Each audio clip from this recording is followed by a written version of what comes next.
This video will help you sleep and relax. But before we begin, I would like to know which city you're from and what time you're watching this. Now, subscribe to the channel, relax, and let's begin. I was hesitant at first. The Australian outback isn't exactly forgiving, but Jake was so excited about it. He'd been watching all these survival shows and wanted to reconnect with nature or whatever. We drove about 6 hours from Darwin, following these barely there dirt tracks, until Jake decided we were far enough from civilization. The first day was actually amazing. We set up our camp near a small creek, caught some fish, and just chilled under this massive sky full of stars. It felt like we were the only people left on Earth. The weird shit started on the second night. I woke up around 3 a.m. to what sounded like footsteps circling our swags. At first, I thought it was a dingo or maybe a roo, but the pattern was too deliberate. I whispered to Jake to see if he was awake, and he was. We both lay completely still, listening to whatever it was walking around us. Then it just stopped, right between our swags. I swear I could feel something staring at me through the canvas. Then came this sound. Fuck, I still hear it in my nightmares. It wasn't animal, wasn't human, like a screech, but with this weird clicking underneath it. Then there was this insanely fast movement through the trees, shaking branches all the way out of our campsite. Jake and I didn't sleep after that. We just sat up, backs against each other, with our hunting knives out until the sun came up. When morning finally arrived, Jake just looked at me and said, "Holy fuck, man, that was scary as fuck." We laughed it off in the daylight, blamed it on a feral pig or something, but we both knew it wasn't right. The third night was quieter, but I could still sense something watching us from the bush. I kept waking up thinking I saw movement just beyond the firelight. Jake seemed more on edge too, constantly looking over his shoulder. On the fourth day, I wish I could go back and change what happened. It was late afternoon, and I was preparing to cook the fish we'd caught earlier. Jake stood up and said, "I'll go grab some more firewood for tonight." Such a normal thing, nothing weird about it. He grabbed his knife and headed into the wooded area near our camp. After about 45 minutes, I started getting worried. It shouldn't take that long to collect firewood. I called out for him a few times, but there was no answer. The sun was starting to set, and I remembered that sound from the other night.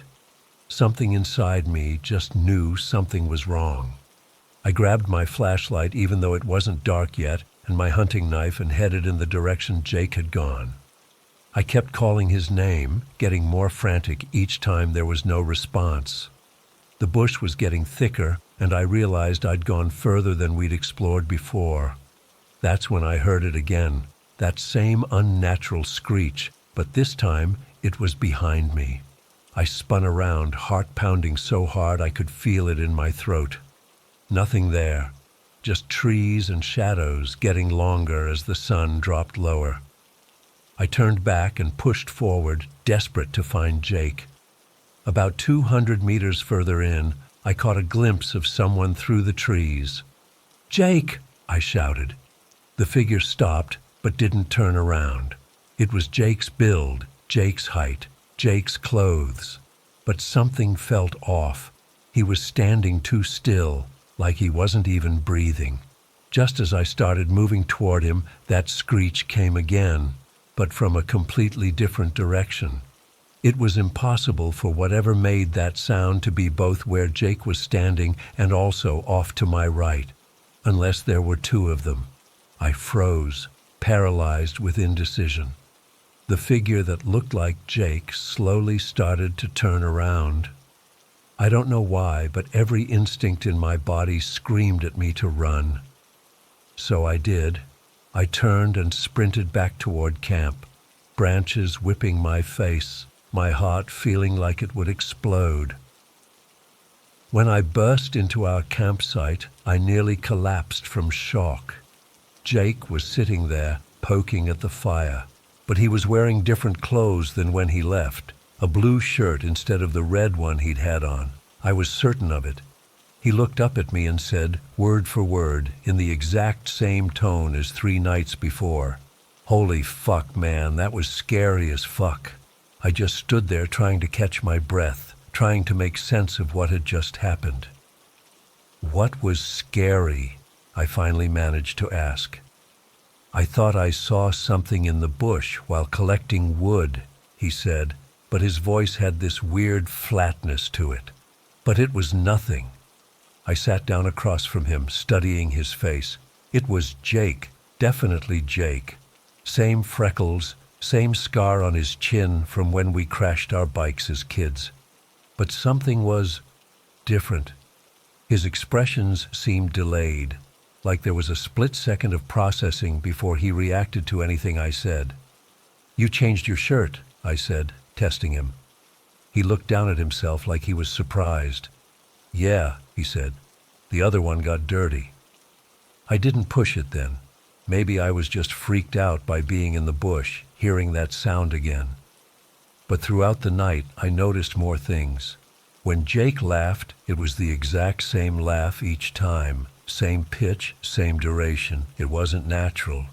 I asked him about the time we stole his dad's car when we were 16, a story we'd joked about hundreds of times.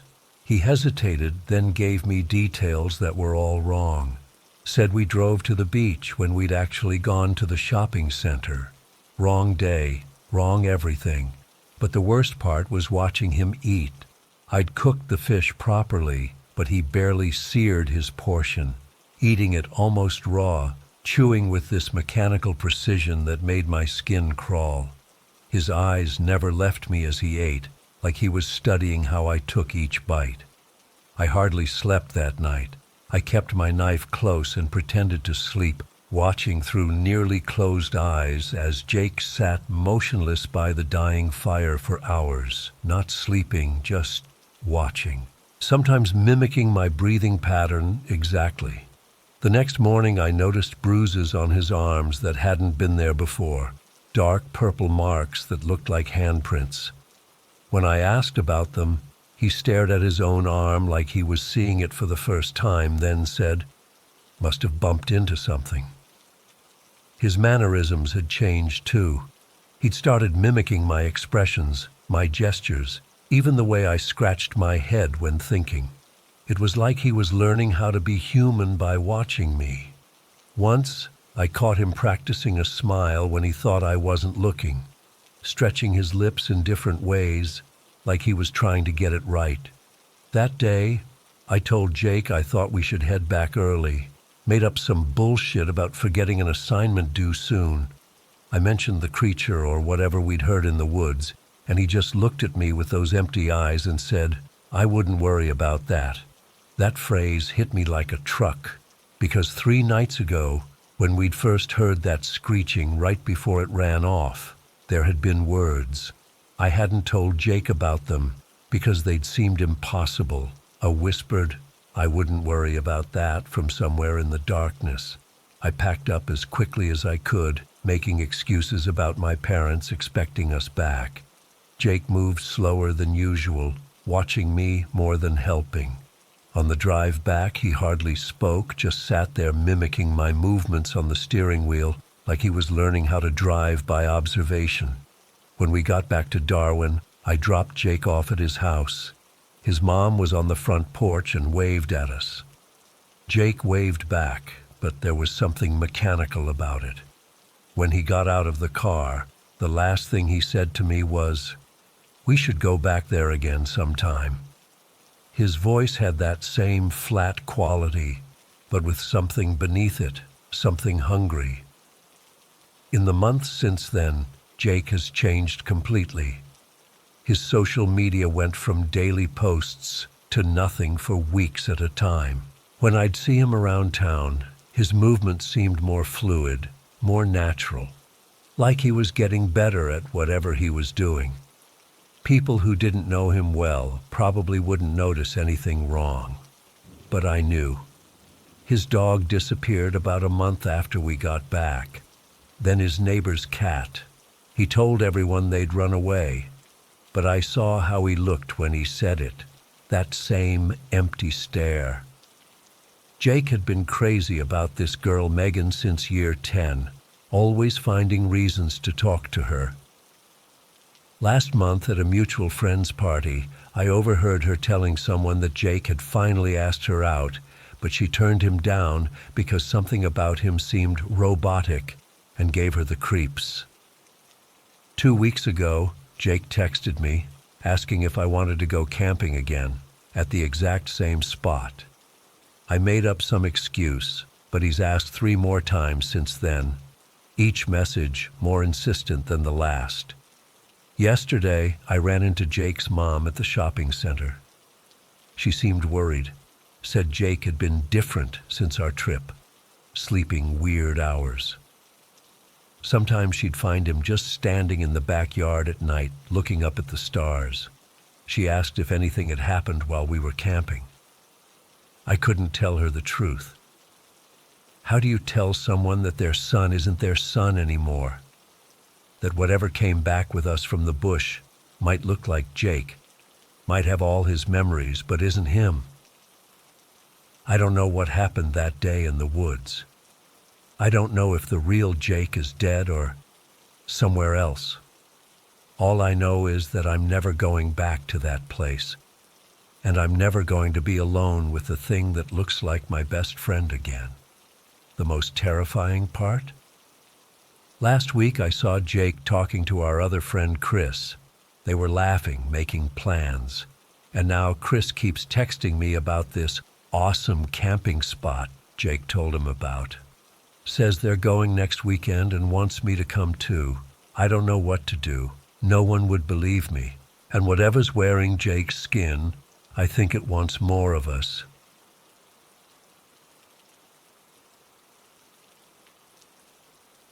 I still get cold sweats thinking about that night in '78. I've never told this story online before, but I'm not getting any younger, and someone needs to know what happened to me on Highway 27. Maybe someone else has seen them too.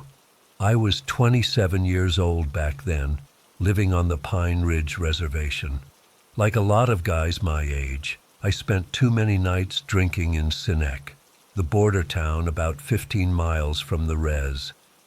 I didn't have much going for me then, worked odd jobs, drank too much, and generally wasted my youth. That particular night started like any other. My buddy Leroy drove us to the Wooden Nickel, this dingy bar where a lot of us Indians went to drink. The place was a shithole, but the beer was cheap and they didn't hassle us too much. I remember the smell of that place, stale beer, cigarettes, and desperation. I got pretty hammered that night. I don't remember much of what happened inside, just flashes of shooting pool, arguing with some guy over nothing, and then suddenly realizing Leroy was gone. He'd left without me. I stumbled outside around 1 a.m. to find the parking lot empty, except for a couple beat-up trucks that didn't belong to anyone I knew. The night air hit me hard. It was early October, and the temperature had dropped into the low 40s. I was wearing just a thin flannel shirt and jeans. No jacket. My first thought was to call someone, but this was 1978. No cell phones, and the bar owner wouldn't let me use their phone. He was closing up and basically shoved me out the door. "Get on home, George. We're closed," he said, not giving a damn how I'd get there. So there I was, drunk and alone, 15 miles from home with no ride. I knew I had to start walking. Highway 27 stretched out before me, a dark ribbon cutting through the prairie. The moon was nearly full that night, which was the only good thing. At least I could see where I was going. The first hour of walking sobered me up pretty quick. The cold bit through my clothes and my boots, these old work boots I'd had forever, were giving me blisters. Cars passed occasionally, but nobody stopped. Some slowed down, saw I was native, and sped up again. Typical. By the time I reached Shoe Hill, about 5 miles in, my teeth were chattering. Shoe Hill is this big hill that rises up suddenly from the plains. The locals have stories about it, old stories from way back. My grandmother used to say it was a place where the spirit world and our world get thin. I never paid much attention to those tales, thought they were just stories to keep kids in line. I was trudging up the hill when headlights appeared behind me. I stuck out my thumb without much hope, but to my surprise, the truck slowed. It was an old Ford pickup, rusted around the edges, with a ranch logo on the door I didn't recognize in the dark. The driver was a white guy, maybe in his 50s, with a weathered face and a cowboy hat. "Where you headed, son?" he asked. "Pine Ridge," I said, trying not to slur my words. "I can take you as far as the turnoff to my ranch. That's about 3 miles north of Rocky Ford." It wasn't all the way home, but it was better than nothing. I climbed in, grateful for the warmth of the truck cab. The heater was blasting, and my fingers stung as they thawed. The rancher didn't say much as he drove, just asked my name and nodded when I told him. "Bad night to be walking, George," was all he said. He dropped me off where he promised, at a dirt road that led east off the highway. "My place is down that way. Pine Ridge is still about 7 miles north. You gonna be all right?" I told him I'd be fine, though I wasn't sure I believed it. My legs were already aching, and I was bone-tired. As his taillights disappeared around a bend, I felt truly alone for the first time that night. The stretch of highway where he left me was darker than the rest. Trees lined both sides, cedars and elms mostly, blocking what little moonlight there was. I walked for another mile, but my body was giving out. Each step felt heavier than the last. Off to the right of the highway was a small hill topped with a cluster of cedar trees. I thought maybe I could rest there for a bit, just long enough to get some energy back. I climbed up, found a spot where the ground wasn't too rocky, and sat down with my back against a cedar trunk.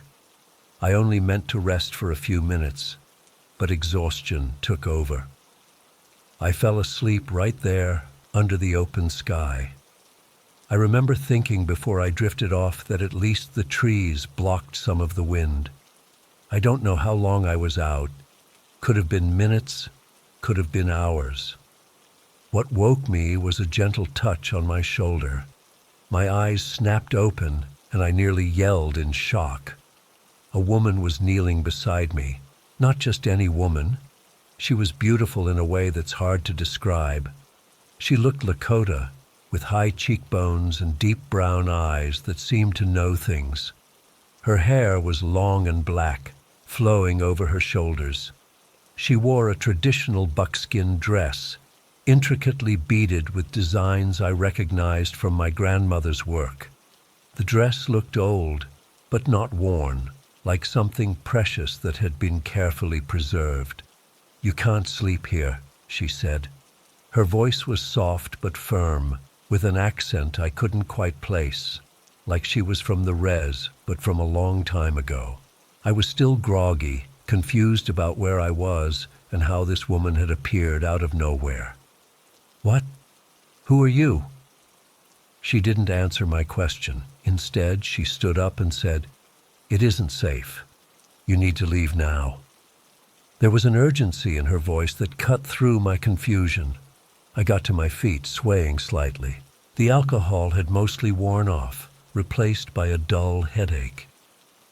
"Come," she said, already walking down the hill toward the highway. "I will show you the way." I followed her, stumbling over rocks and roots in the dark.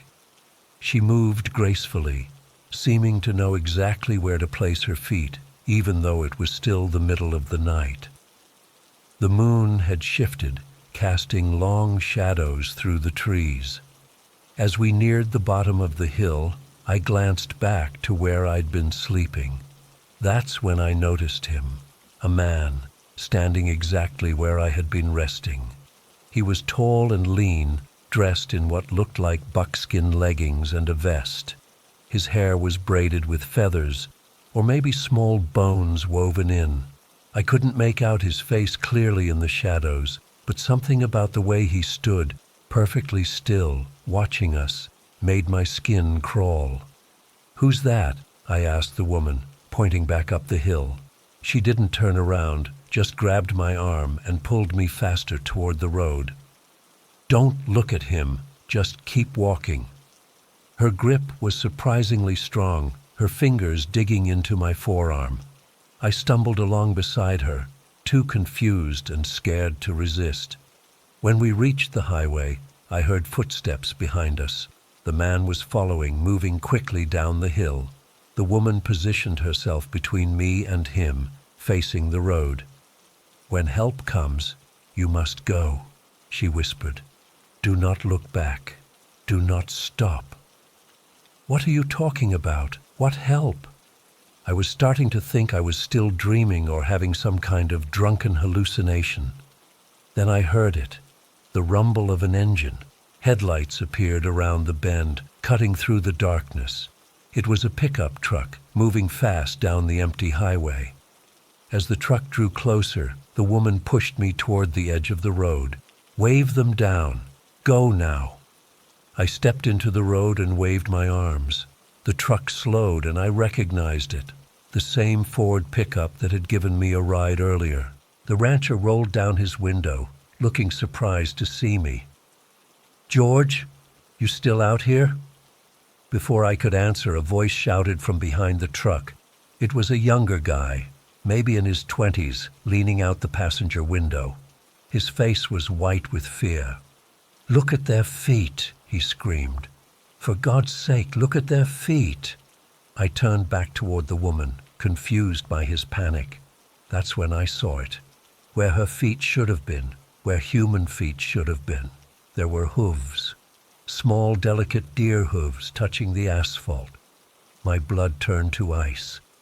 I looked up at her face, and something had changed. Her eyes were larger, darker, reflecting the headlights like an animal's. Her beautiful features were the same, but somehow wrong now, not quite human. I jerked my head to look at the man who had followed us down. He stood about 10 yards away, and below his buckskin leggings were not feet, but the powerful hooves of a buck. I couldn't breathe. I couldn't think. The rancher was yelling now, too, reaching across to fling open the passenger door. "Get in the truck, boy, now!" I don't remember moving. 1 second I was standing there, staring at those impossible hooves, and the next I was in the truck cab, the door slamming beside me as the rancher floored the gas pedal.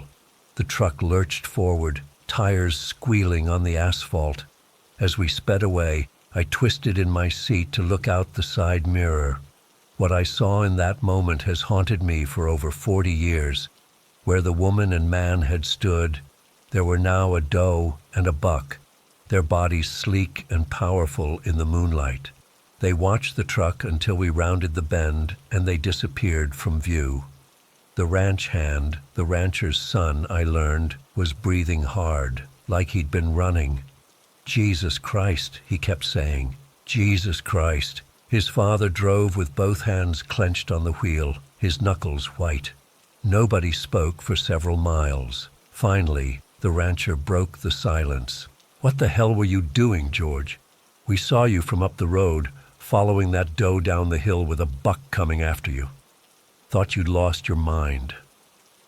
I tried to explain that I'd seen a woman and a man, not deer, but the words stuck in my throat. How could I make them understand what I'd seen? I barely understood it myself. "Those weren't just deer," the son said quietly. "You know what those were, don't you, George?" I didn't answer. I didn't have to. Growing up on the res, I'd heard the stories. Deer people, shapeshifters, spirits that walked between worlds. My grandmother had warned me about them, but like most of her stories, I'd dismissed them as superstition. "My wife's Oglala," the rancher said, glancing at me. She won't go near that hill after dark, says it's a crossing place. We rode in silence after that. They took me all the way home, right to my front door. As I got out, the rancher leaned across the seat. Whatever you saw tonight, whatever you think you saw, some things aren't meant to be understood. Just be grateful you're still here. I nodded, unable to find words. As their truck pulled away, I stood outside my house, shaking in the pre-dawn cold. But it wasn't the temperature making me tremble. That night changed me. I stopped drinking after that, stopped going to Sinek, got a steady job at the tribal office, and eventually met my wife there. We've been married 38 years now. I never told her about that night, never told anyone until now. Sometimes when I'm driving that stretch of Highway 27, even in broad daylight, I'll see a deer standing at the edge of the woods, just watching.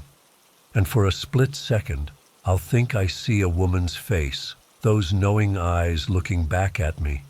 Were they trying to hurt me or help me that night? I still don't know. The woman led me to safety, but the ranch hand's terror suggested something else entirely. All I know is that the veil between worlds is thinner than we think, and some nights, when the conditions are just right, you might meet something that walks in both. I'm an old man now. My hands shake as I type this, but I needed to share what happened before I'm gone. So if you're ever driving through Pine Ridge late at night, and you see a beautiful woman in buckskin by the roadside, or a tall man watching from the trees, don't stop, don't follow, and whatever you do, look at their feet. I've never told this story online before. Only my family and a handful of close friends on the res know what happened to me back in Pine Ridge during the winter of '92. Even now, typing this out, my hands are getting clammy, and that old familiar tightness is creeping into my chest. But maybe writing it down will help me make sense of it, even after all these years. I met Marcus in 7th grade when his family moved to Pine Ridge from Rosebud. We clicked right away, both into basketball, both kind of quiet, but with the same weird sense of humor. His grandmother was a respected elder, and he knew all these traditional stories that fascinated me. We'd spend hours after school shooting hoops at the community center, or just walking around, talking about nothing and everything. For almost 2 years, we were inseparable.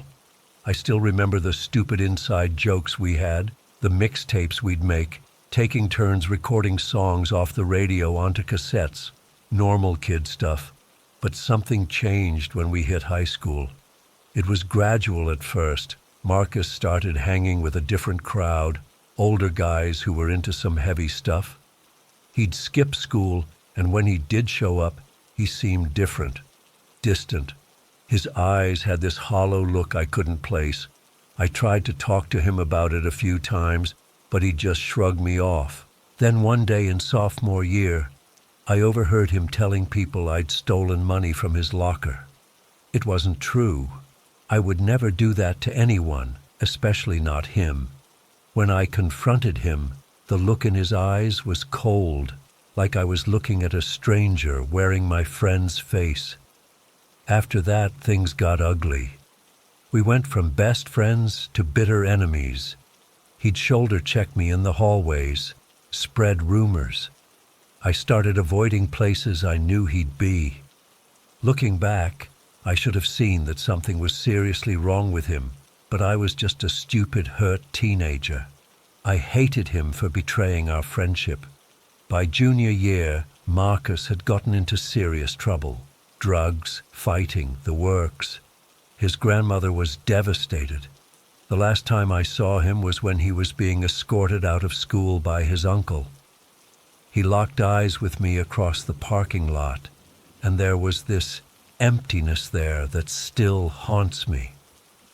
A week later, I heard he'd been sent to that school for troubled native kids over in Mission. Life went on. I focused on school, basketball, normal teenage stuff. By December of that year, I barely thought about Marcus anymore. Then came Christmas Eve 1992. I remember it clearly because we had just finished our traditional family dinner.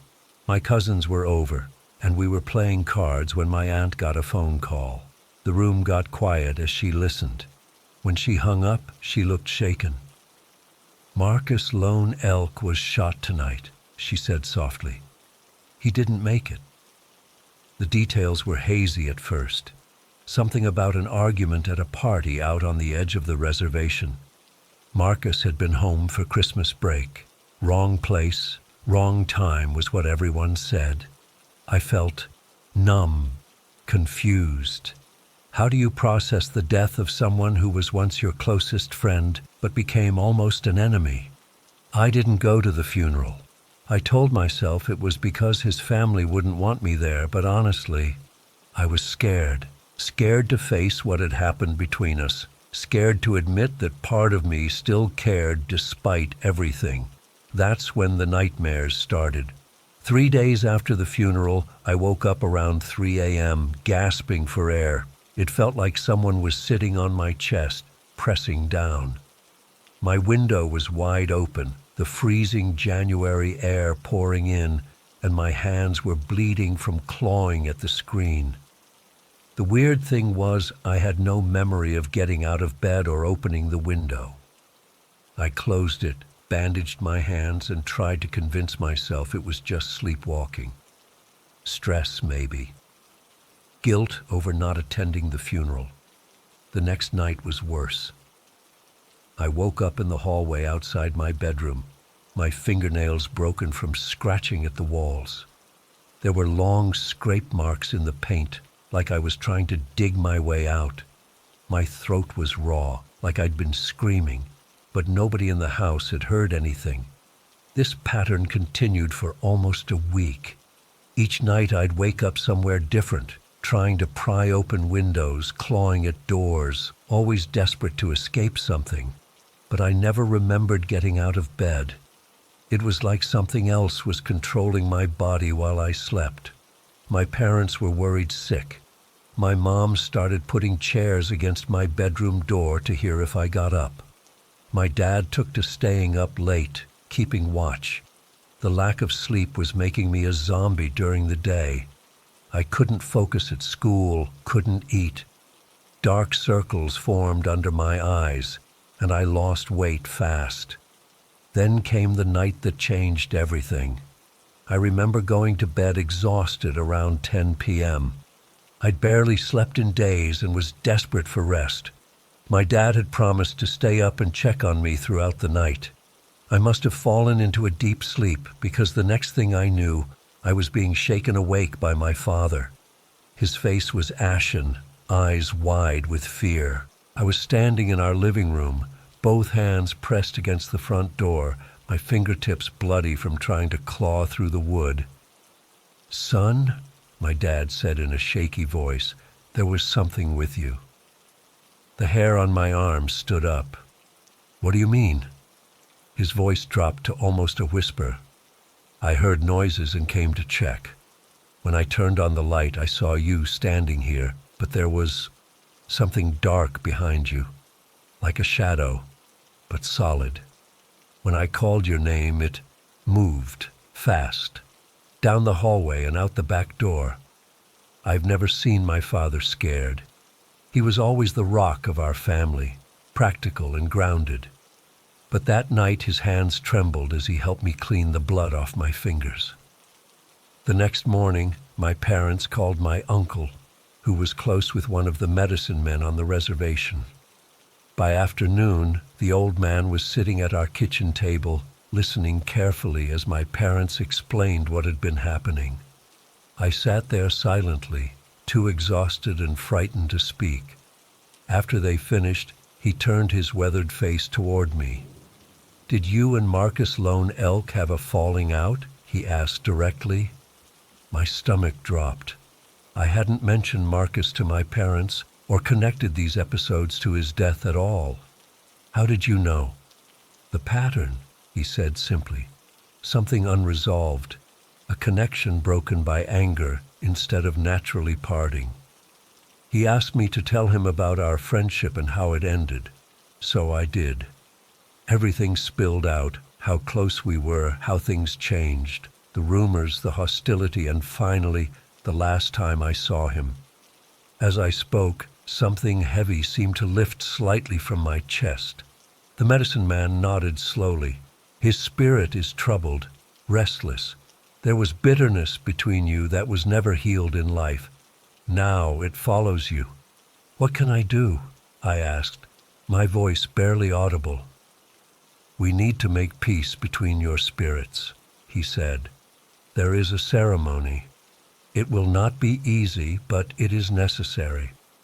2 nights later, I found myself sitting in a small lodge with the medicine man, my father, and 2 of the elders' assistants. I won't go into all the details of the ceremony. Some things aren't meant to be shared casually online. But it involved prayers, sacred herbs, and eventually peyote. I'd never taken anything like that before, and I was terrified. But the medicine man assured me it was part of our traditional ways, a tool for spiritual healing when used properly and respectfully. As the medicine took effect, the small space seemed to expand around me. The drumming and singing became both impossibly distant and overwhelmingly close at the same time. And then suddenly, with absolute clarity, I felt Marcus's presence, not like a ghost from a movie or something you can see. It was more like a pressure in the air, a certainty that I wasn't alone. In my mind's eye, I could see him as he was before things went bad between us, smiling, real, the friend I had loved like a brother. The medicine man began to speak softly, instructing me to address Marcus directly. My throat tightened, but I managed to speak. I'm sorry, I said into the darkness. I'm sorry I didn't try harder to help you when things got bad. I'm sorry I let my hurt turn to anger instead of understanding something was wrong. As I spoke, the pressure in the room intensified. I could feel grief, not just mine, but his too, washing over me in waves. The medicine man continued to drum softly, guiding the process. If you're trying to tell me something, I'm listening now, I continued, tears streaming down my face. But please stop hurting me. Whatever happened between us, we were brothers once. That has to count for something. What happened next is hard to explain. It wasn't like I heard words exactly, but understanding flooded through me. A sense that Marcus hadn't meant to hurt me, that something else had been influencing him in those final months, something dark that had followed him and now wanted to attach to me. The medicine man's voice cut through my thoughts. He is warning you. The shadow that took him is searching for a new host. A cold sweat broke out across my body. The choking feeling that had awakened me all those nights suddenly returned, crushing my chest. I couldn't breathe. The drums grew louder, and the medicine man's chanting became more urgent. I remember gasping for air, fighting against invisible hands around my throat. My dad later told me I thrashed so violently that it took both him and one of the assistants to hold me down. "Let go of your anger," the medicine man commanded. "It gives the shadow strength. Forgive him completely, and ask for his forgiveness in return." Through the panic and lack of oxygen, I managed to focus my thoughts. I pictured Marcus as he once was, laughing as we shot baskets after school, sharing his grandmother's stories, the look on his face when he'd gotten us tickets to our first basketball tournament in Rapid City. "I forgive you," I choked out, "and I'm sorry. Please forgive me too." The pressure lifted instantly, like someone had cut puppet strings. I sucked in a huge breath of air, coughing and gasping. The medicine man continued praying, but there was a shift in the energy of the room. A lightness. The sense of Marcus's presence was still there, but transformed, peaceful now instead of desperate. The ceremony continued for several more hours, But that was the turning point. By morning, as we emerged from the lodge into the pale winter sunrise, I felt different, cleansed somehow. The medicine man embraced me and said simply, "He has moved on now. You both have." That was the last night I ever experienced those terrifying episodes. No more waking up clawing at windows, no more feeling of being suffocated in my sleep. Whatever connection had formed between Marcus's troubled spirit and me had been severed or healed. I wish that was the end of the story. But about a month later, I overheard something at school that sent chills down my spine all over again. I was in the bathroom when two seniors came in, not noticing me in the stall. They were talking about Marcus, reminiscing about parties they'd been to with him. Then one of them mentioned being at the Christmas Eve gathering where he was shot. The weird thing, he said in a low voice, was what happened right before. Marcus kept saying shadows were following them. Everyone thought he was just drunk or high, but he was freaking out, man. Said something was hunting him. The other guy laughed uncomfortably. Yeah, and remember how they found him? His hands were all twisted up weird, like he was holding something back. Police thought it was just a reaction to being shot, but my cousin who works at the funeral home said they had a hell of a time straightening his fingers for the service. They left before I could gather the courage to come out and ask questions. But over the following weeks, I carefully pieced together more details from snippets of conversations and rumors that floated around the reservation. Marcus's grandmother had apparently been worried about him for months before he died. She told someone that an old family curse had activated because he'd been messing with things he shouldn't have. Old forbidden practices he'd learned from a group of guys he'd met at the troubled youth school. The night he died, multiple people at the party reported that Marcus had been acting strange, looking over his shoulder, jumping at shadows. The argument that led to the shooting supposedly started because he was acting paranoid, accusing people of letting it in. The final detail I learned came from Marcus's cousin, who told me in confidence that they'd found a small leather pouch under his bed after he died. Inside were items his grandmother immediately recognized as components of a summoning ritual, one that was specifically forbidden in our traditions because it opened doors that were meant to stay closed. I don't know what Marcus called into his life during those troubled months. I don't know if it was that same entity that tried to claim me after his death, using our broken friendship as a pathway. Sometimes I wonder if that's why our friendship soured so suddenly, if whatever he'd invited in had deliberately isolated him from people who might have helped.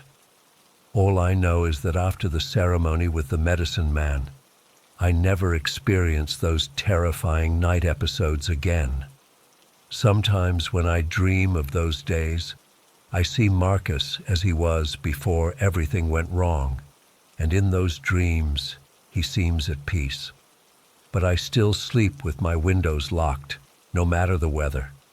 And sometimes, when I wake suddenly in the middle of the night, I find myself holding my breath, listening carefully to make sure I'm really alone in the dark.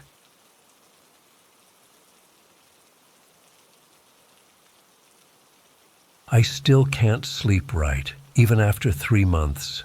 Every time I close my eyes, I see that thing dragging itself across the wall, those legs moving in ways that nothing living should move. My therapist suggested writing this down might help, but I honestly don't think anything will ever make me forget what Mark and I saw in Dawson Forest. It happened back in late April. Mark and I have been friends since high school, and we've always been into urban exploration. Abandoned buildings, old factories, that kind of stuff. Nothing crazy or illegal, just exploring forgotten places and taking photos. Mark's the photographer. I'm just the guy who does the research and finds cool spots. I'd been reading about the Georgia Nuclear Aircraft Lab in Dawson Forest for weeks. Most people around Dawsonville don't even know what used to be out there. Back in the 50s and 60s, the government built this secretive facility to test how radiation affected aircraft materials. They actually had a nuclear reactor out there in the middle of the woods. The project got shut down in the early 70s, and supposedly they dismantled everything, filled in the underground portions with concrete, and let the forest reclaim it. But there were all these forum posts and local rumors about weird stuff still happening out there. People claimed the radiation had caused mutations in the local wildlife. Others talked about strange sounds coming from the remaining concrete structures. Most of it sounded like typical internet bullshit, but it made for an interesting potential exploration. I texted Mark about it, and he was immediately interested. Dude, abandoned nuclear site? That's photography gold. So we planned to head out there on a Saturday when we both had the day off. The morning of our exploration, I picked Mark up around 7 a.m. He had all his camera gear in a backpack, his DSLR, a couple different lenses, extra batteries. I had a small backpack with water bottles, some protein bars, a first aid kit, and 2 high-powered flashlights. We also both had our phones with offline maps I'd downloaded of the area. The drive to Dawson Forest took about an hour. It was a beautiful spring day, clear blue sky around 65 degrees, perfect weather for hiking. We parked at a small lot near one of the public trails. There weren't many people around, just a couple of cars belonging to early morning hikers. Before we headed out, an older guy walking his dog approached us. He must have noticed our backpacks and equipment. "You boys heading into the forest?" he asked, eyeing us suspiciously. "Yeah, just doing some nature photography," Mark replied, patting his camera bag. The old man nodded slowly. "Stick to the marked trails. Some areas back there ain't right, especially around the old concrete." We thanked him and headed off, but his warning made my stomach tighten a little. It's one thing to read creepy stories online. It's another to have a local warn you directly. We followed the main trail for about 2 miles before veering off onto a smaller path that, according to my research, would take us toward the remnants of the facility. The forest was eerily quiet, not completely silent, but lacking the usual bird calls and animal sounds you'd expect. Just the occasional rustling of leaves in the breeze. About 30 minutes after leaving the main trail, I noticed the first weird thing. A cluster of trees, maybe 7 or 8 of them, completely dead in the middle of otherwise healthy forest. Their bark was a strange grayish color, almost ashy, and there was no undergrowth around them at all, just bare dirt in a perfect circle. "That's weird," Mark said, already snapping photos. "Natural dead zones don't form perfect circles like that."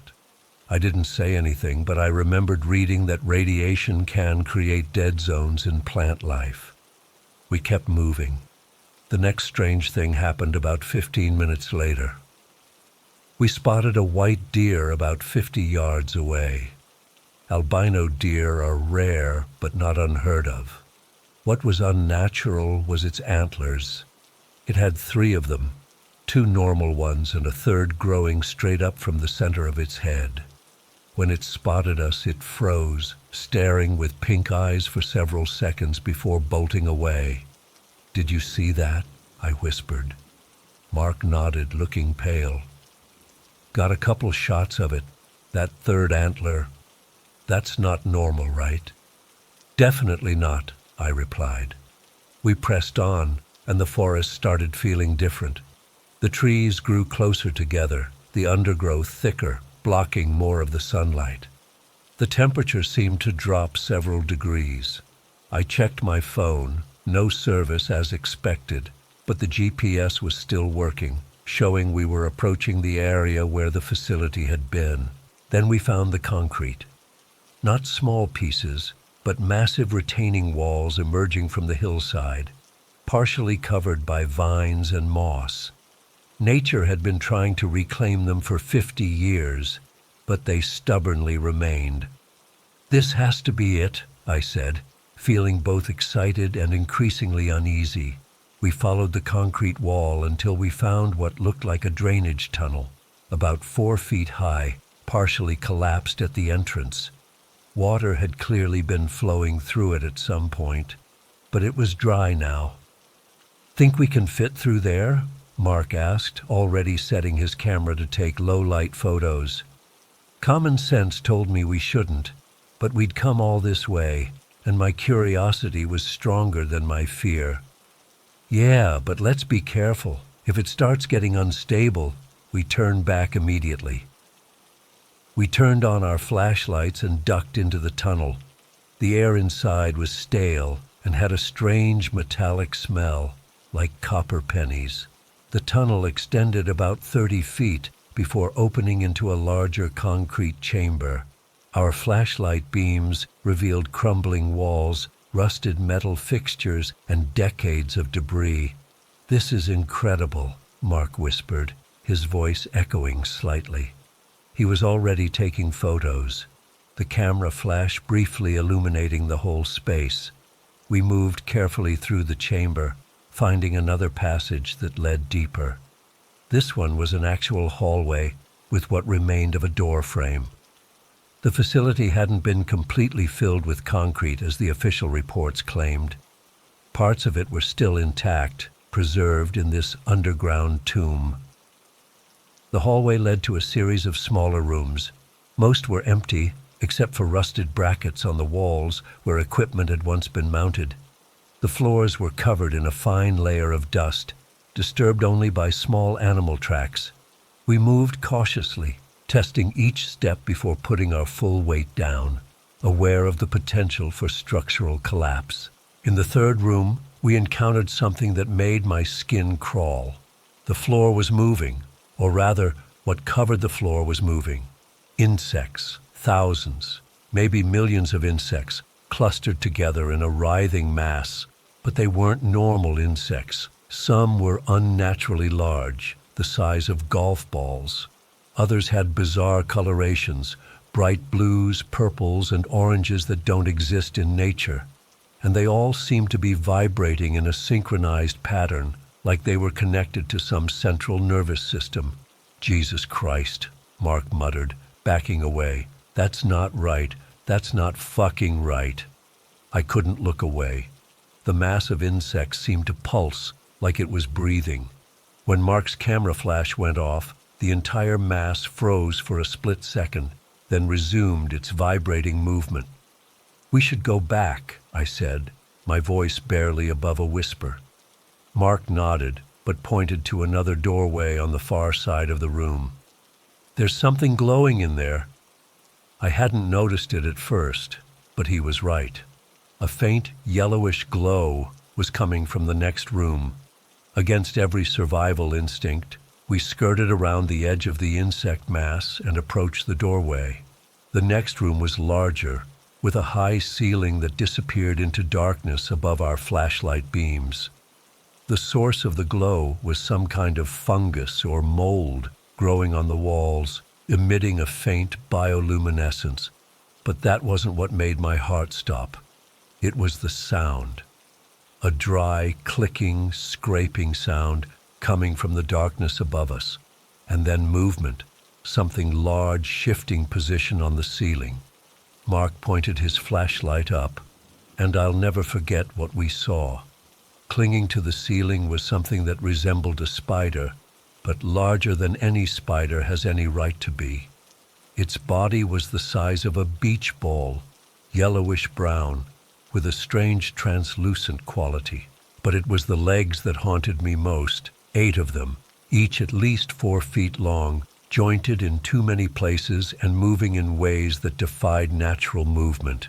They didn't bend, They seemed to fold and unfold like something from a nightmare origami. When the light hit it, the thing froze.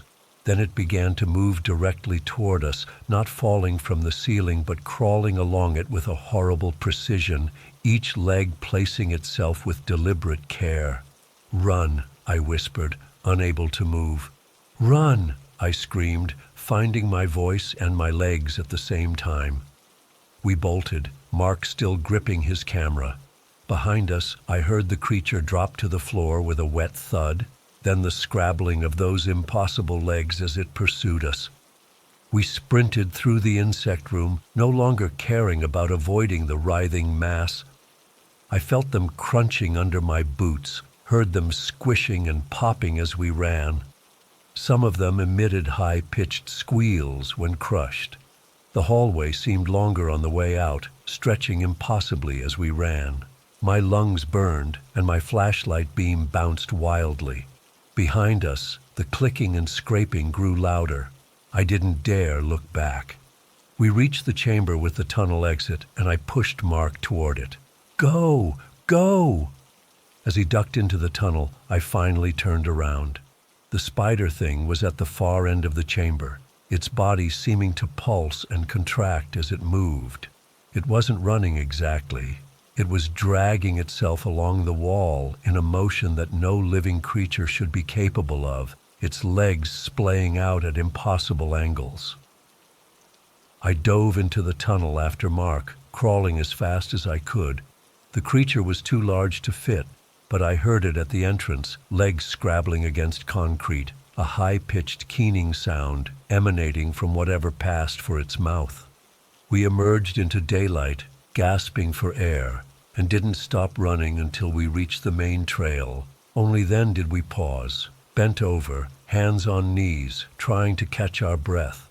Did you see that thing?" Mark wheezed. I could only nod, still unable to form words. "I got a picture," he said, fumbling with his camera, "when it first appeared on the ceiling." The photo was blurry, taken in panic, but it showed enough. One of the legs folded in that unnatural way, and part of the yellowish-brown body. Enough to prove to ourselves that we hadn't imagined it, that something was down there in the darkness. We made it back to the car in record time and drove away, both of us silent for the first 20 minutes.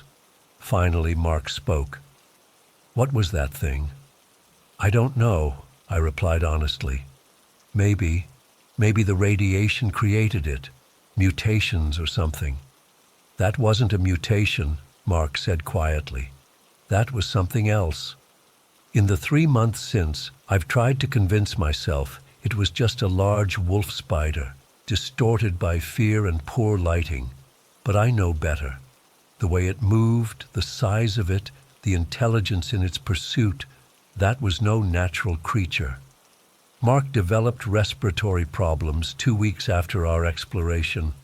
Doctors can't explain it. I've had persistent headaches and nosebleeds. We don't talk about what happened, not directly, but sometimes Mark will text me in the middle of the night. "Do you hear it too? I haven't been back to Dawson Forest. I've thought about reporting what we saw, but who would believe us? And part of me is terrified of anyone else going down there, of that thing getting out." Sometimes I wake up at night, convinced I can hear that dry clicking sound outside my window. I've started sleeping with the lights on. I check under my bed every night, not for childhood monsters, but for yellowish-brown legs folded in ways that shouldn't be possible. If you're reading this and thinking about exploring abandoned places, especially old government facilities, don't. Some things are abandoned for a reason. Some things should stay buried. And I'm convinced that whatever that spider thing was, it's still there in the darkness beneath Dawson Forest, waiting for the next curious explorers to wander too far from the marked trails. I'm still not entirely sure if I should be sharing this, but it's been eating away at me for months. I need to get it off my chest, even if anonymously. This happened last Christmas when I visited my wife's family on the Navajo reservation in Arizona. For context, I'm not Navajo. I'm just a regular white guy from Michigan who fell in love with an amazing woman who happens to be Navajo. We've been married for 3 years, but this was only my second visit to her grandmother's place on the reservation. The first visit was during summer and went smoothly. Just a normal family gathering with amazing food and stories around the fire. This Christmas visit was different though, way different. We drove out from Phoenix the day before Christmas Eve. It's about a 4-hour drive to her grandmother's place, which sits pretty isolated on a few acres of land. The house itself is modest, a single-story home with 3 bedrooms, a small kitchen, and a living area. Nothing fancy, but comfortable and clearly loved. We brought our dog Rusty along, a medium-sized mixed breed we adopted 2 years ago. The first day was great. My wife's cousins came over, we had a big dinner, and her grandmother, who everyone calls Shimasani, which means my maternal grandmother, in Navajo, told stories about when my wife was little. I wasn't following everything perfectly since conversations would sometimes switch between English and Navajo, but I was enjoying myself. Rusty was having a blast too, playing with the kids outside. That night we settled into the guest room. It was a cold night, probably in the low 30s, and the wind was howling against the windows. The reservation is dark at night, like seriously dark. No street lights, minimal light pollution, and houses spaced far apart. You can see every star in the sky, but when it's cloudy like it was that night, it's pitch black outside. I fell asleep around 11 p.m. after helping clean up from dinner. I'm not sure exactly what time it was when I woke up needing to use the bathroom, maybe 2 or 3 a.m. I carefully got out of bed, trying not to wake my wife, who was sound asleep next to me. Rusty was sleeping on his dog bed in the corner of our room. As soon as my feet hit the floor, Rusty's head popped up. That was unusual. He's normally a heavy sleeper who barely stirs when we move around at night. But now he was fully alert, staring at me with his ears perked up. "It's okay, boy," I whispered, "just going to the bathroom." I opened our bedroom door, and Rusty immediately bolted past me into the hallway. This was strange behavior for him. He ran to the kitchen and stood rigid, staring at the back door. His hackles were raised, and he was making this weird noise, not quite a growl, more like a low whine deep in his throat. "Rusty, what's wrong?" I whispered, suddenly forgetting about my need for the bathroom. He wouldn't look at me. He just kept staring at the back door, that strange whine getting a bit louder. I walked over to him and put my hand on his back. He was trembling. Now I should mention that I'm not easily spooked. I grew up in rural Michigan, so I'm used to wildlife and the sounds of nature at night. But something about Rusty's behavior sent a chill through me. I went to the kitchen window, which looks out over the backyard. The yard itself isn't fenced. It just sort of blends into the desert landscape beyond. I cupped my hands around my face to block the reflection and peered out into the darkness. At first, I couldn't see anything. It was just blackness.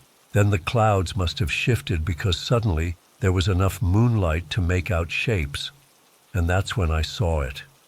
Standing about 30 yards from the house was what looked like a dog. But something was off. For one thing, it was huge, way bigger than any dog I'd ever seen, maybe the size of a small pony. It had a shaggy coat that looked matted and unkempt. But what really got to me were its eyes. They were reflecting the moonlight, glowing like 2 yellow coins in the darkness. And they were staring directly at the house. At me. I froze. My heart was hammering in my chest. Rusty had gone silent, which somehow was more unnerving than his whining. The creature, I don't know what else to call it, didn't move for what felt like forever. It just stood there, staring. Then, slowly, it turned and began to walk away. That's when I noticed the other thing that was wrong. Its movement. It didn't move like a normal dog or wolf. Its gait was stiff, almost mechanical. Its legs seemed too long, and it moved with this awkward, halting stride that made my skin crawl. It was like watching something trying to remember how a four-legged animal is supposed to walk. I stood there at the window long after it disappeared into the darkness. Rusty had retreated back to our bedroom, and I eventually followed him, my need to use the bathroom forgotten. I climbed back into bed wide awake, listening to every creak and groan of the house. My wife stirred but didn't wake up. I must have eventually fallen asleep because the next thing I knew it was morning and the smells of coffee and fry bread were drifting in from the kitchen. For a moment I wondered if I'd dreamed the whole thing. But then I looked at Rusty, who was curled up tightly on his bed, eyes open and alert in a way that wasn't normal for him in the morning. I got dressed and joined everyone in the kitchen. My wife was helping her grandmother cook breakfast, while her uncle, who had arrived that morning, sat at the table reading a newspaper. "Sleep well?" my wife asked, kissing my cheek. "Yeah, mostly," I said, pouring myself a cup of coffee. "Hey, does one of the neighbors have a really big dog? Like abnormally big?" The kitchen went silent. My wife froze mid-motion, the spatula hovering over the frying pan. Her grandmother turned slowly from the stove to look at me. I'll never forget the expression on her face, a mixture of fear and intense focus. "What did you see?" Shimasani asked, her voice steady but tight. "I got up to use the bathroom last night, and Rusty was acting weird. I looked out the kitchen window and saw what looked like a huge dog in the backyard. But it moved weird, kind of stiff." My wife put down the spatula and came over to me. "Why didn't you wake me up?" she asked, and I could hear the tension in her voice. "I didn't want to disturb you over a dog," I said, confused by their reactions. "It just walked away." My wife and her grandmother exchanged glances, and then Shimasani said something rapidly in Navajo to my wife's uncle. He immediately got up from the table and went outside. "What's going on?" I asked. My wife took my hand and led me to sit at the table. "That wasn't a dog," she said quietly. "What do you mean?" "In our beliefs, there are entities that can take the form of animals, but not perfectly. What you described sounds like a skinwalker. I'd heard the term before but didn't know much about it." "A skinwalker?" Shimasani spoke up. "It is not something we talk about lightly. They are evil, powerful medicine people who have chosen to use their knowledge for harm." My wife squeezed my hand. "They're attracted to outsiders sometimes, especially at night. They can take different forms, but they're never quite right. The way they move isn't natural." I felt a coldness spreading through me that had nothing to do with the winter air. "So what I saw was something dangerous," my wife said simply. "Uncle has gone to get Mr. Bigay. He's a medicine man." For the next hour, the mood in the house was tense. No one would go near the windows, and Rusty stayed unnaturally close to me, pressing against my leg whenever I moved around the house. I tried to ask more questions, but both my wife and Shimasani were reluctant to discuss it further. "Words have power," my wife explained. "Talking about these things can draw their attention." Around mid-morning, my wife's uncle returned with an elderly man I hadn't met before. Mr. Bigay had a weathered face and moved with careful, deliberate steps. He carried a small leather bag and nodded politely to me, but didn't speak. What followed was a ceremony that I was allowed to observe but not participate in. Mr. Bigay burned sage and cedar. creating thick aromatic smoke that he wafted throughout the house using an eagle feather. He chanted in Navajo, his voice surprisingly strong for a man his age. My wife translated parts of it for me. Prayers for protection, for cleansing, for strength against evil. At one point, Shimasani brought out a small plate of raw meat, beef, I think, and Mr. Begay took it outside. I wasn't allowed to watch what he did with it, but when he came back inside, the plate was empty. An offering, my wife whispered when I gave her a questioning look. The ceremony lasted most of the day. Christmas preparations were put on hold, and the cousins who were supposed to come over called to say they'd visit the next day instead. No one seemed upset about this change of plans. It was accepted with a kind of grim understanding. That evening, after Mr. Begay had left, my wife's uncle stayed for dinner. The mood was lighter, but there was still an undercurrent of tension. After we ate, when Shimasani was in the other room, I asked my wife more about what had happened. "Skinwalkers are real?" I asked, keeping my voice low. She nodded. "In our world, yes. Not everyone believes, especially younger people who grew up away from the reservation. But the old ones know. Shimasani has seen things. And what I saw last night was probably watching our house for a while. They're drawn to boundaries, physical ones, cultural ones. You being here, not Navajo but married to me, creates a kind of opening." I thought about the creature's eyes, staring directly at me through the window. Was I in danger? "We all were," she said simply. "That's why the ceremony was so important. Mr. Begay has reinforced the protection around the house. And the meat? A distraction, something to draw it away while the protections were put in place." That night, we went to bed early. No one wanted to be up after dark. My wife insisted that Rusty sleep in our room with the door closed, and she placed a small pouch of herbs that Mr. Begay had given her on the windowsill. "If you wake up during the night for any reason, wake me up too," she instructed. "Don't go wandering around alone, and whatever you do, don't look out the windows." I nodded, though part of me still wondered if this was all an elaborate cultural practice I wasn't understanding correctly. But the fear I'd seen in my wife's eyes, in all their eyes, was too real to dismiss. Sleep didn't come easily that night. I kept thinking about those glowing yellow eyes and that unnatural, stiff movement. Each creak of the house settling made me tense up. Rusty wasn't relaxed either. He kept raising his head at the slightest sound. Sometime in the early hours of the morning, I was drifting in and out of a light sleep when I heard it, a scratching sound at the window. Soft at first, then more insistent.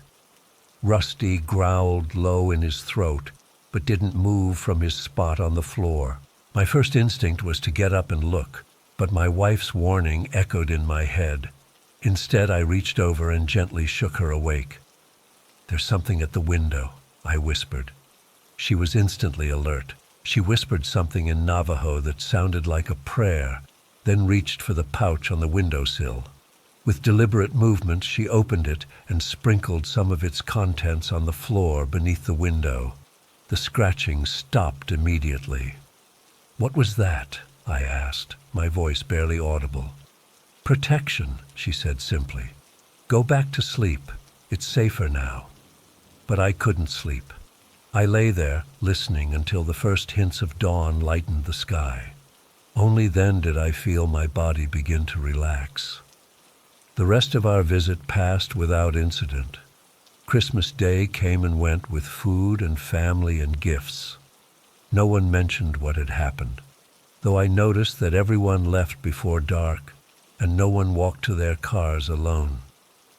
On our last day, as we were packing the car to head back to Phoenix, Shimasani took me aside. She pressed something into my palm, a small leather pouch similar to the one my wife had used that night. "For protection," she said, her English heavily accented but clear. "Keep with you always. And remember 3 things when you visit again. Do not walk alone at night. Speak up when you see something strange. And never talk about these things where they might be listening." I nodded, clutching the pouch tightly. "Thank you," I said, and I meant it from the bottom of my heart. As we drove away, I looked back at the house receding in the rearview mirror. For just a moment, I thought I saw something moving at the edge of the property, something large and dark that didn't quite move right. But when I blinked, it was gone. I haven't told anyone else about what happened that night. I respect my wife's beliefs too much to turn her culture into some spooky story for my friends. But I keep that leather pouch with me. And when we visit the reservation now, I follow Shimasani's rules to the letter. I'm not sure what I saw that night. Maybe it was just a wolf or a feral dog that moved strangely because it was injured. But in my heart, I know it was something else, something that doesn't fit neatly into the world as I understood it before. And when the wind howls at night and I hear scratching at the window, I reach for that leather pouch and remember that some boundaries aren't meant to be crossed.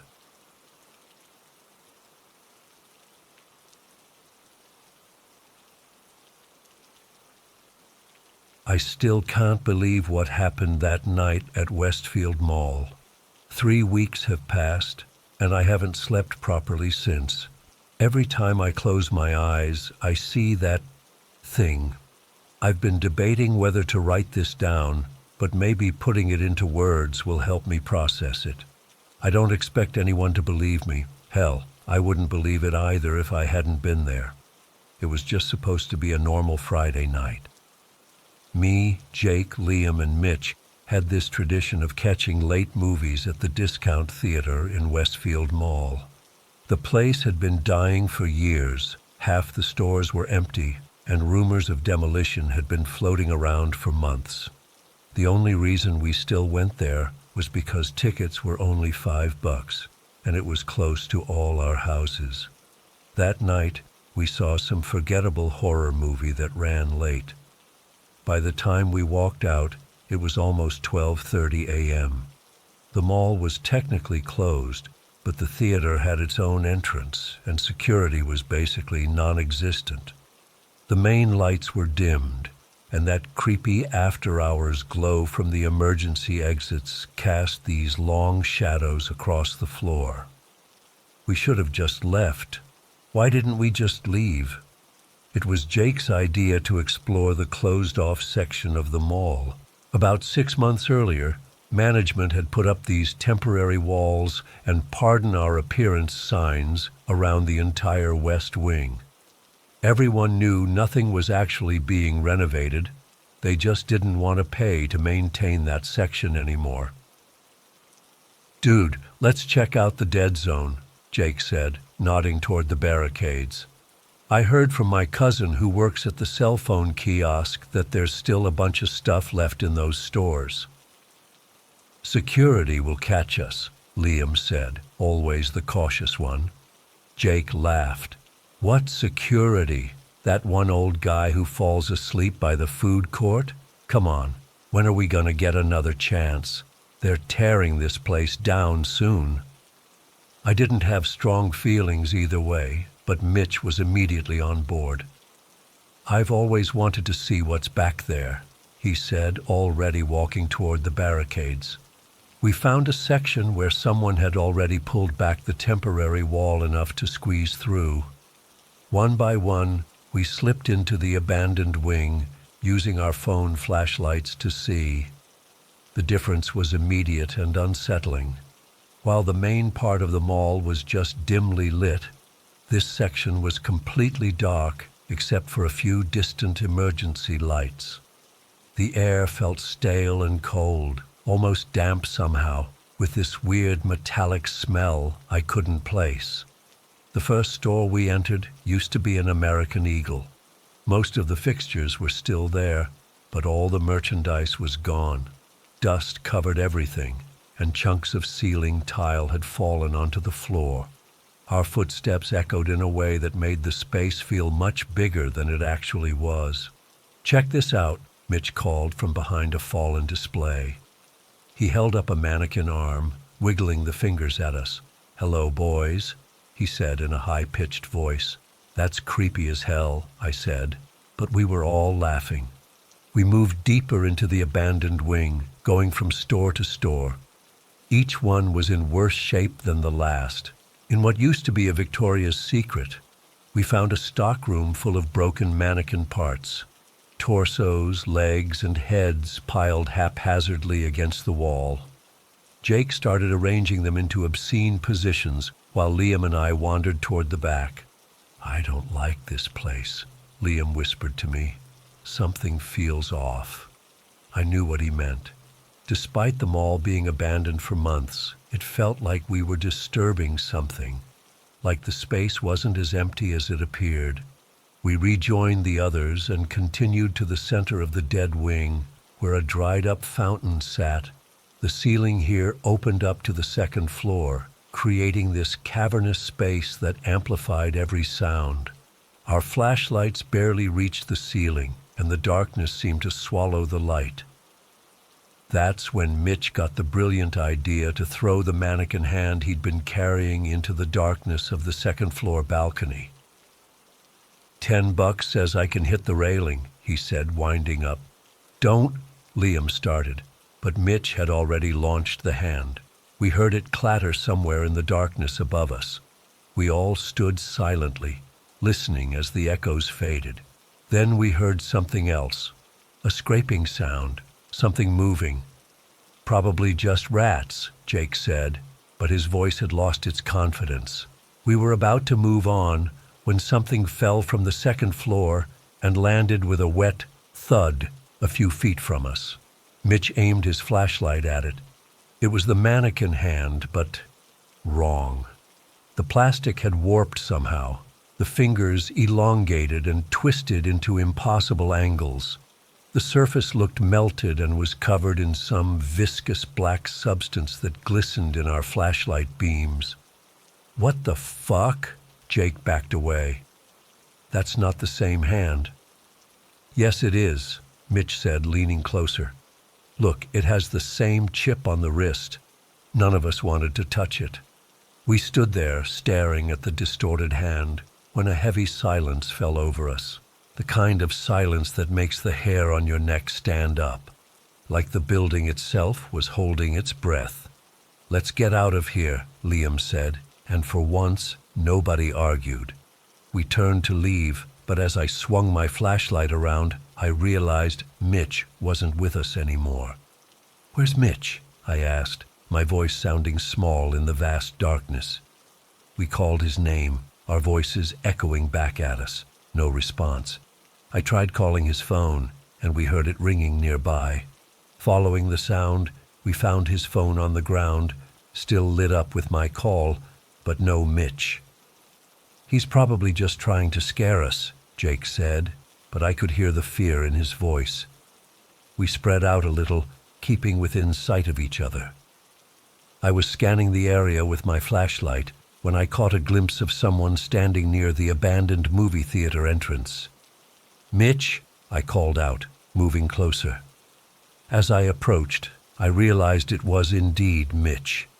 He was standing completely still, facing away from me, looking up at something.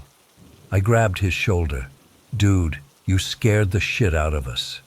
He didn't respond, didn't move, just kept staring upward. I followed his gaze with my flashlight and saw nothing, just darkness. But Mitch was transfixed by something up there.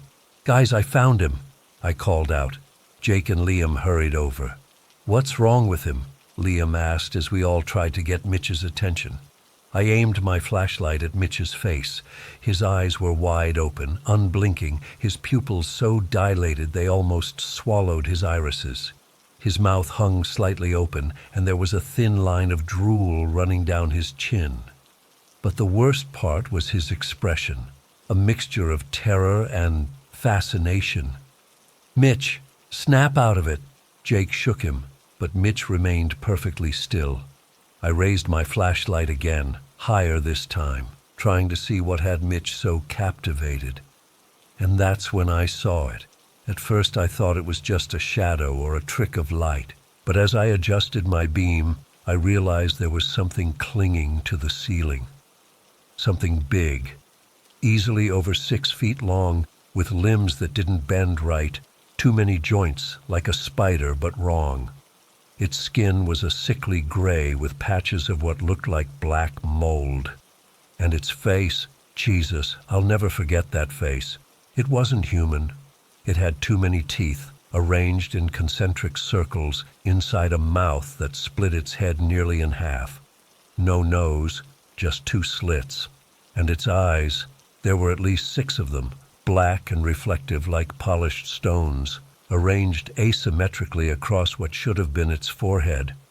When my light hit it, the thing didn't scurry away like you'd expect. It turned its head toward me with this horrible cracking sound, like breaking twigs, and stared directly at me. I felt paralyzed, like my insides had turned to ice. I couldn't even scream. The creature began to move, unfolding itself from the ceiling with deliberate, jerky movements. It was coming down the wall, heading straight for Mitch. "Run!" I finally managed to shout, grabbing Liam's arm. "We need to run now!" Jake was already backing away, his face pale with terror. But Mitch still hadn't moved. "Mitch, come on!" I yelled. But it was like he couldn't hear me. The creature reached the floor and stood upright. Standing, it was even more horrifying, a twisted parody of a human form. Its limbs were too long, its torso too narrow. It moved toward Mitch with an unnatural gait, like it wasn't used to walking on 2 legs. I took a step toward Mitch, determined to drag him away if I had to. But then the creature placed one of its distended gray hands on Mitch's shoulder. Mitch's body shuddered once, violently, and then went completely still again. That's when I ran. I'm not proud of it, but fear took over. I ran like I've never run before, catching up to Jake and Liam, who were already sprinting toward the barricade. We didn't look back, didn't say a word. We just ran. We burst through the barricade, nearly knocking it over, and didn't stop until we reached the mall's main entrance. Outside in the parking lot, we finally stopped, gasping for breath under a flickering streetlight. "What the fuck was that?" Jake wheezed, bent over with his hands on his knees. "We need to call the police," Liam said, already pulling out his phone. "And tell them what?" I asked. "That we saw some monster in the abandoned part of the mall? They'll think we're high." We argued for a few minutes about what to do. In the end, we decided to go to Mitch's house. His parents were out of town, so we had a key. Maybe he'd somehow made it out another way. It was the only hope we had. The drive to Mitch's house was silent, each of us lost in our own thoughts. I kept replaying the image of that thing touching Mitch, the way his body had shuddered. What had it done to him? When we pulled up to Mitch's house, we were shocked to see lights on inside. Cautiously, we approached the front door and rang the bell. No answer. I used the spare key and we entered, calling Mitch's name. We found him in the living room, sitting on the couch, staring at a blank TV screen. He turned when we entered, and my heart nearly stopped. It was Mitch, but something was different. His movements were slightly off, his smile a beat too slow. "Hey guys," he said, his voice oddly flat. "What's up?" "What happened to you?" Jake demanded. "How did you get home?" Mitch looked confused. "What do you mean? I've been here all night." "Bullshit," Liam exploded. "We were just with you at the mall.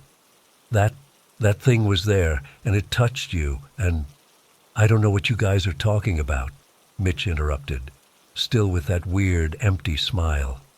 "I wasn't feeling well after the movie, so I came straight home." We tried for hours to get the truth out of him. We described what we saw, reminded him of the mannequin hand, the abandoned stores. But he just kept denying everything, insisting he'd been home alone all night. Eventually, we gave up and left, agreeing to check on him the next day. But when we went back the following afternoon, no one answered. We tried again the next day, and the day after that. On the fourth day, we saw a moving truck in the driveway. Mitch's parents were loading boxes, looking stressed and tired. "Where's Mitch?" I asked his mom when she came outside for another box. She gave me a strange look. "He's inside, but he's not feeling well. It's better if you boys don't see him right now." "Are you guys moving?" Liam asked, though the answer was obvious. "It's sudden, I know," she said, not meeting our eyes. "Family emergency. We need to go back to Ohio to help out with my sister." She was lying. I could tell from the way her hands trembled slightly, the forced casualness in her voice.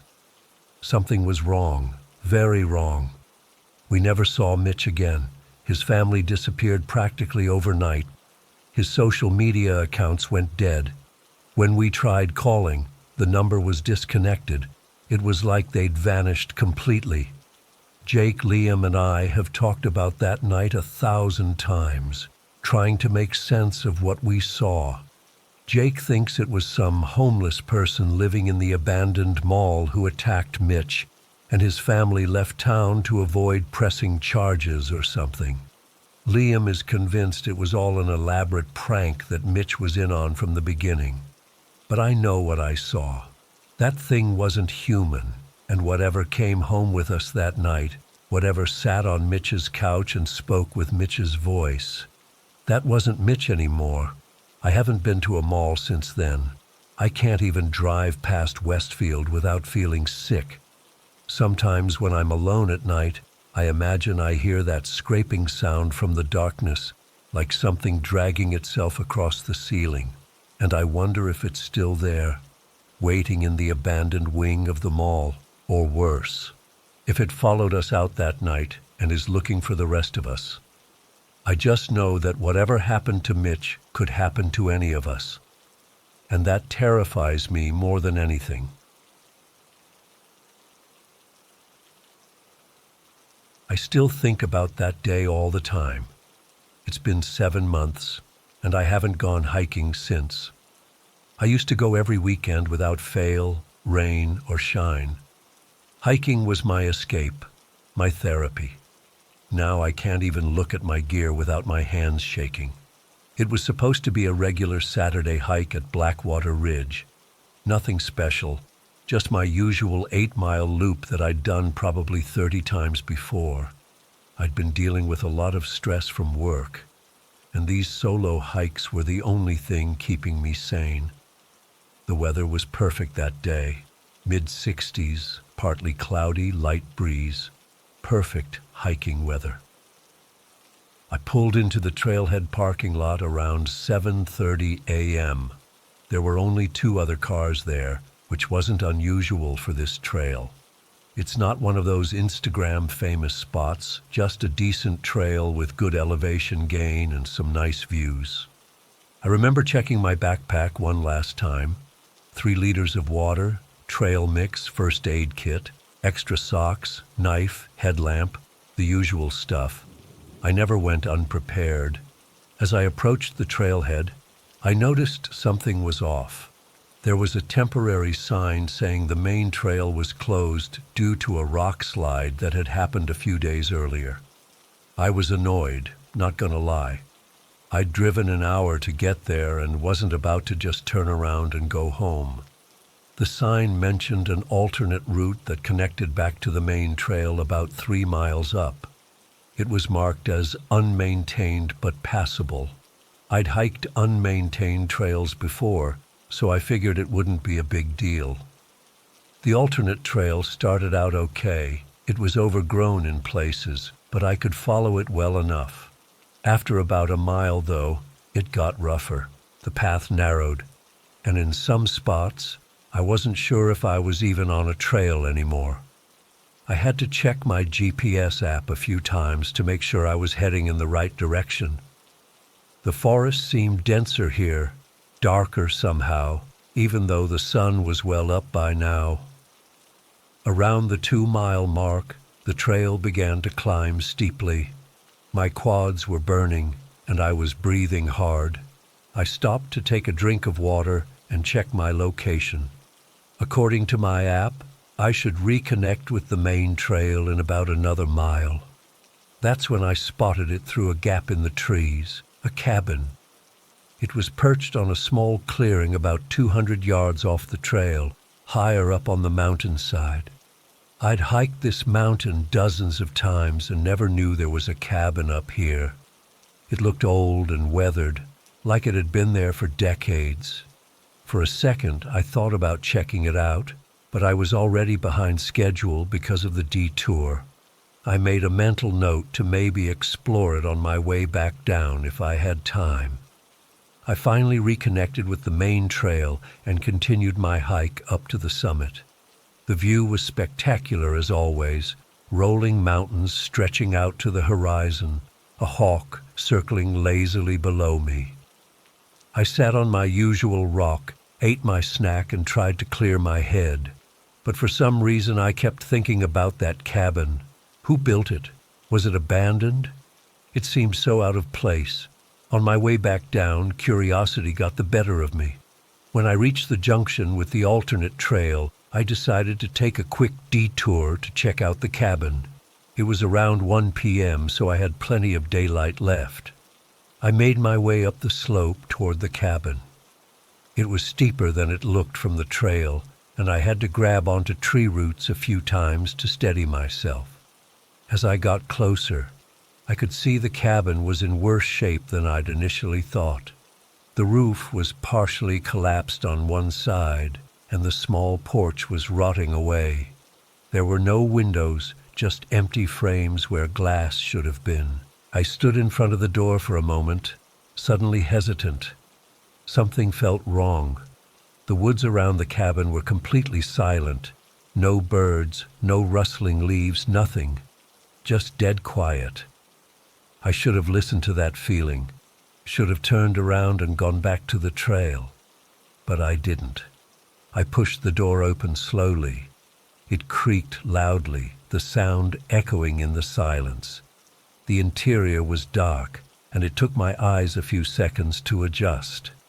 The cabin was basically one large room with a small partition in the back that probably led to a bedroom or storage area. There was an old wood stove in one corner, a broken table, and what might have been a chair once, but was now just splintered wood. The floor was covered in dirt, leaves, and animal droppings.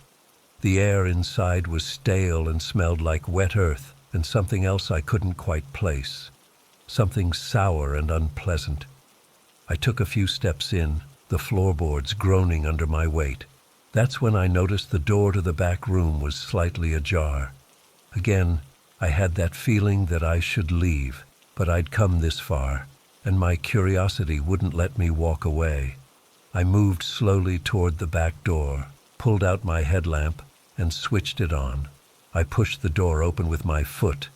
The smell hit me immediately, a sickening, rotting odor that made me gag. I covered my mouth and nose with my sleeve and shined my light into the room. At first, I couldn't process what I was seeing. There, propped against the far wall, was a skeleton, a human skeleton. My first thought was that it was fake, maybe some sick joke by local teenagers or something. But as I forced myself to look closer, I knew it was real. The bones were yellowed with age, still held together by some dried tissue. Scraps of what might have been clothing were scattered around it. I felt cold sweat breaking out all over my body. I should have run right then. I should have gotten the hell out and called the police. But I was frozen in place, trying to make sense of what I was seeing. The skeleton was slumped in a sitting position, arms at its sides. There didn't seem to be any obvious signs of how this person had died. No visible damage to the skull or other bones that I could see. That's when I heard it. A soft scratching sound coming from somewhere outside the cabin, like nails on wood. Then silence again. I switched off my headlamp and held my breath. Maybe it was just an animal, a raccoon or a squirrel on the roof. But deep down, I knew it wasn't. The scratching came again, louder this time, and now it sounded like it was coming from the front of the cabin. Then a thud, like something heavy had landed on the porch. I backed away from the skeleton and looked around frantically for somewhere to hide. There was a small closet-like space in the corner of the room. I squeezed inside and pulled the door almost shut, leaving just a crack to see through.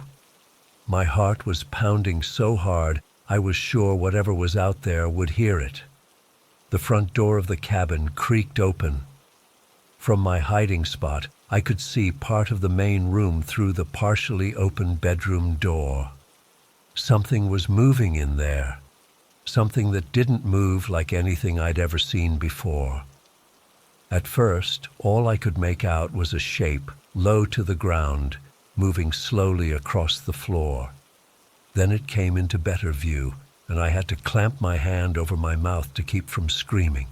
It wasn't human, not even close. Its body was humanoid but wrong in every way. Its skin was a dull gray color like wet clay, and seemed to hang loosely on a frame that was too angular, too sharp.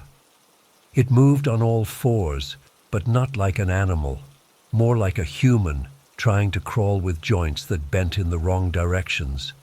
Its hands had long, black nails that clicked against the wooden floor with each movement. But its face, God, its face. It was mostly featureless except for a mouth that was way too wide, filled with rows of needle-like teeth. It had no visible eyes that I could see, just smooth skin where eyes should be. The creature paused in the middle of the main room, its head swiveling slowly from side to side like it was sniffing the air. Then it turned toward the bedroom door. I stopped breathing. My entire body was shaking, and I felt like I might pass out. The creature moved toward the bedroom, its limbs making soft popping sounds with each movement, like bones dislocating and relocating. It pushed the bedroom door fully open with one of those terrible hands and crawled inside. It went straight to the skeleton, hovering over it, that awful mouth opening and closing silently. Was this thing responsible for the person's death? Had it been coming back to its kill for however long the skeleton had been there? The creature reached out and touched the skeleton's skull almost tenderly. Then it froze. Its head snapped up and turned directly toward my hiding place. It knew I was there. Somehow it knew. For a second, neither of us moved. Then its mouth opened wider than should be physically possible, and it let out a shriek that felt like it was drilling straight into my brain. It wasn't just loud, it was wrong, like multiple screams layered on top of each other at frequencies that shouldn't exist. I burst out of the closet, blind with terror. I don't remember consciously deciding to move. My body just acted on its own. The creature lunged at me, those black nails catching my jacket sleeve as I ran past it. I felt the fabric tear, but I didn't stop. I ran through the main room and out the front door, not looking back. I could hear it behind me, that clicking sound of its nails on the floor, getting faster. The shrieking continued, seeming to come from everywhere at once. I flew down the slope, no longer caring about the trail or direction. All that mattered was putting distance between me and that thing. Branches whipped at my face, and I tripped multiple times, but adrenaline kept me going. I could still hear the shrieking, but it seemed to be falling behind. Then my foot caught on a root, and I went down hard. I rolled uncontrollably down the steep slope, smashing into trees and rocks. When I finally stopped, my ankle was throbbing with pain, and I could feel blood running down my face from somewhere. I lay there for a moment, dazed and in pain. The woods were silent again. No shrieking, no clicking, just my own ragged breathing. I forced myself to my feet, wincing as weight went onto my injured ankle. I had no idea where I was or which direction the trail was in. I pulled out my phone with shaking hands, but there was no signal. I picked a direction that seemed to go downhill and started limping as fast as I could. Every few steps, I'd look over my shoulder, terrified I'd see that gray shape moving through the trees. My mind kept replaying images of those black nails, that impossibly wide mouth, the way it moved like its bones weren't connected right. After what felt like hours, but was probably only 30 minutes, I stumbled onto a trail, not the alternate route I'd taken up, but the main trail lower down the mountain.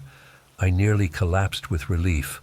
I pushed myself to keep moving, half running, half limping down the mountain. When I finally reached the parking lot, I fumbled with my keys, my hands shaking so badly I dropped them twice. Once inside my car, I locked all the doors and started the engine. As I was backing out, I looked up at the mountain through my windshield. For a split second, I thought I saw something gray moving at the tree line, but when I blinked, it was gone. I drove straight to the nearest police station and reported finding human remains. I told them about the cabin, but left out the creature. I knew how it would sound. They took my information and said they'd investigate. Later I found out they did find the cabin and the skeleton, which they believed was a hiker who had gone missing in the area over 15 years ago. The cause of death was undetermined. I've tried to convince myself that what I saw was a hallucination brought on by the shock of finding a dead body, that my mind created something impossible to cope with the trauma. But I know what I saw. I know what I heard. And most nights, I still hear that shriek in my dreams. I don't hike anymore. I moved to a new apartment in the city, as far from the mountains as I could get. I've tried therapy, but I can't bring myself to tell the full story. How do you tell someone that there are things in this world that shouldn't exist? Things that hide in remote places, waiting. So I'm telling this story here, anonymously, as a warning. Don't hike alone. Don't explore abandoned structures in the wilderness. And if you ever feel that deep, primal wrongness, that feeling that something isn't right, listen to it. Run. Because there are things out there in the quiet places that are hungry and patient and so real. I've been living with this fear for over a month now, and I need to tell someone what happened. I know it sounds completely insane, but I swear every word is true. I live in rural Georgia, about 20 miles outside of Athens, in a wooded area. I've always loved it here, the peace and quiet, being surrounded by nature, the whole package. My house sits on 3 acres with thick woods behind it, and I've got neighbors, but they're spread out enough that we all have our privacy. I work in Athens at a software company, so my commute is about 30 minutes each way. Never really bothered me, though, until about 6 weeks ago. I was heading to work around 7 a.m., still dark out in late October. I was taking my usual back road, just a 2-lane country road that winds through the woods. I wasn't speeding or anything, maybe going 45 and a 50, and I had my high beams on because there's never any traffic that early. That's when it happened. A deer, a young buck with small antlers, just bolted out from the right side of the road. I didn't even have time to hit the brakes. There was this sickening thud, and my car shuddered. I gripped the wheel hard to keep control, and when I looked in my rearview mirror, I could see the deer thrashing around on the pavement. I pulled over, my heart racing. The deer was clearly still alive, lying in the middle of the road and struggling to get up. One of its back legs was bent at a horrible angle. I stood there for a moment, not knowing what to do. I should have called someone, animal control or something, but I was already running late for an important meeting. I convinced myself the deer would either recover or die quickly, and either way, there wasn't much I could do. So I got back in my car and drove away. I still remember watching that deer in my rear-view mirror, getting smaller and smaller as I drove off. Its eyes seemed to follow me. I know that sounds dramatic, but that's how it felt. I pushed the incident out of my mind during my workday. On the drive home, I purposely took a different route, not wanting to see if there was a dead deer on the road. When I got home, I checked my car, just a small dent in the front bumper and some fur stuck to it. I hosed it off and tried to forget about it.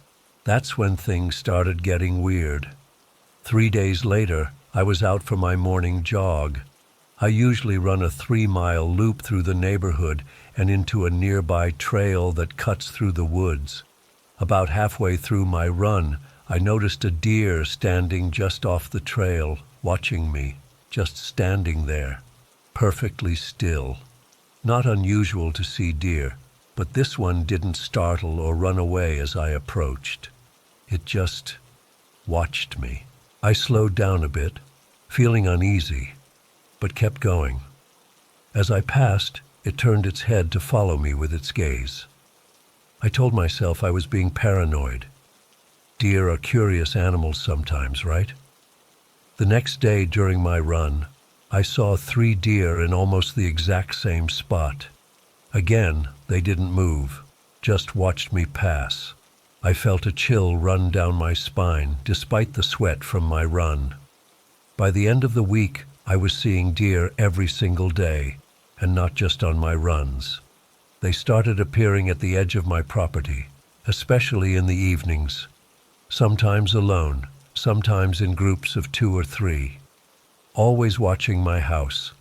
I started taking photos because it was so bizarre. In one photo, I counted 7 deer just standing at the tree line, all facing my house. My neighbor Mark stopped by one afternoon while I was raking leaves. He's an older guy who's lived here forever and knows everything about local wildlife. "You're getting popular with the deer," he said, nodding toward the woods where 2 deer were visible. I tried to laugh it off. "Yeah, they've been hanging around a lot lately." "Never seen anything like it," he said, frowning. "Been here 30 years and deer don't act like that. They're prey animals. They don't stick around watching people unless something's wrong." That night, I couldn't sleep.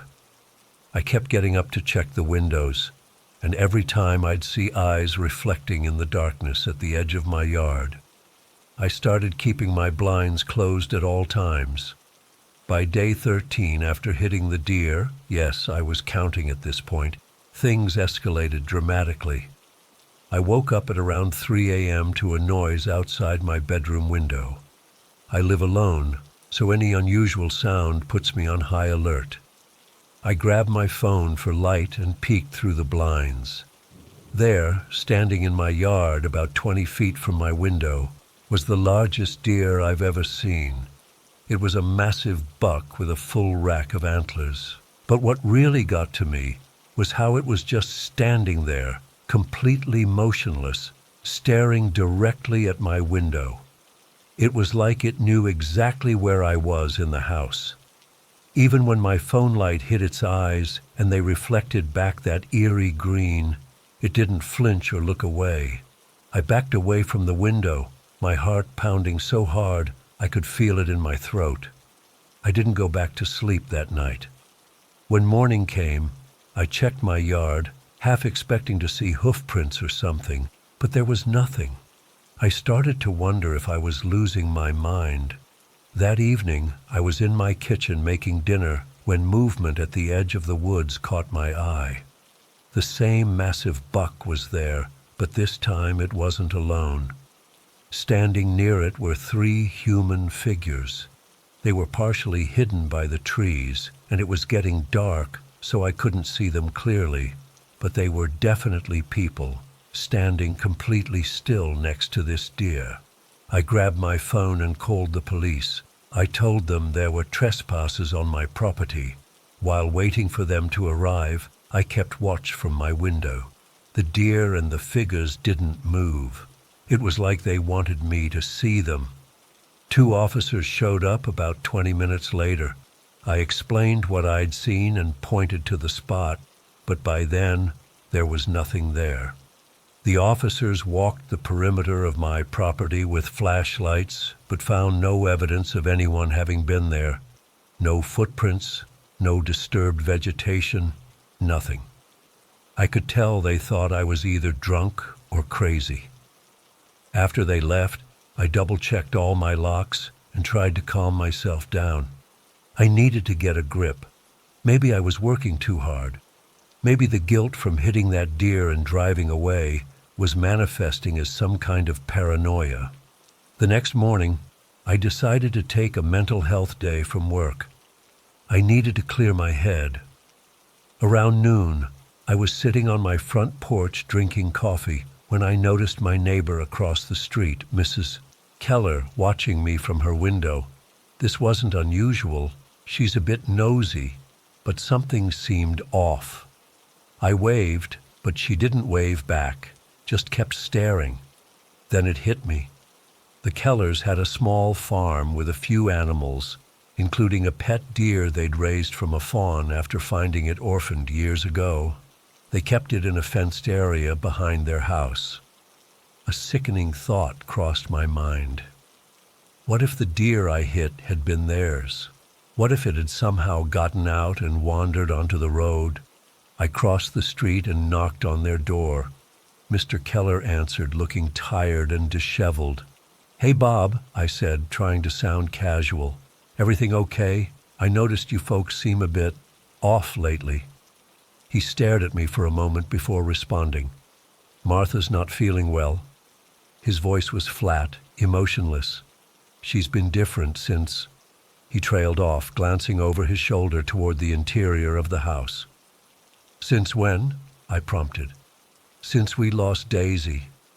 That was their deer's name. My stomach dropped. "What happened to her?" "Hit by a car 2 weeks ago. Got out somehow. Found her on the side of the road with a broken leg.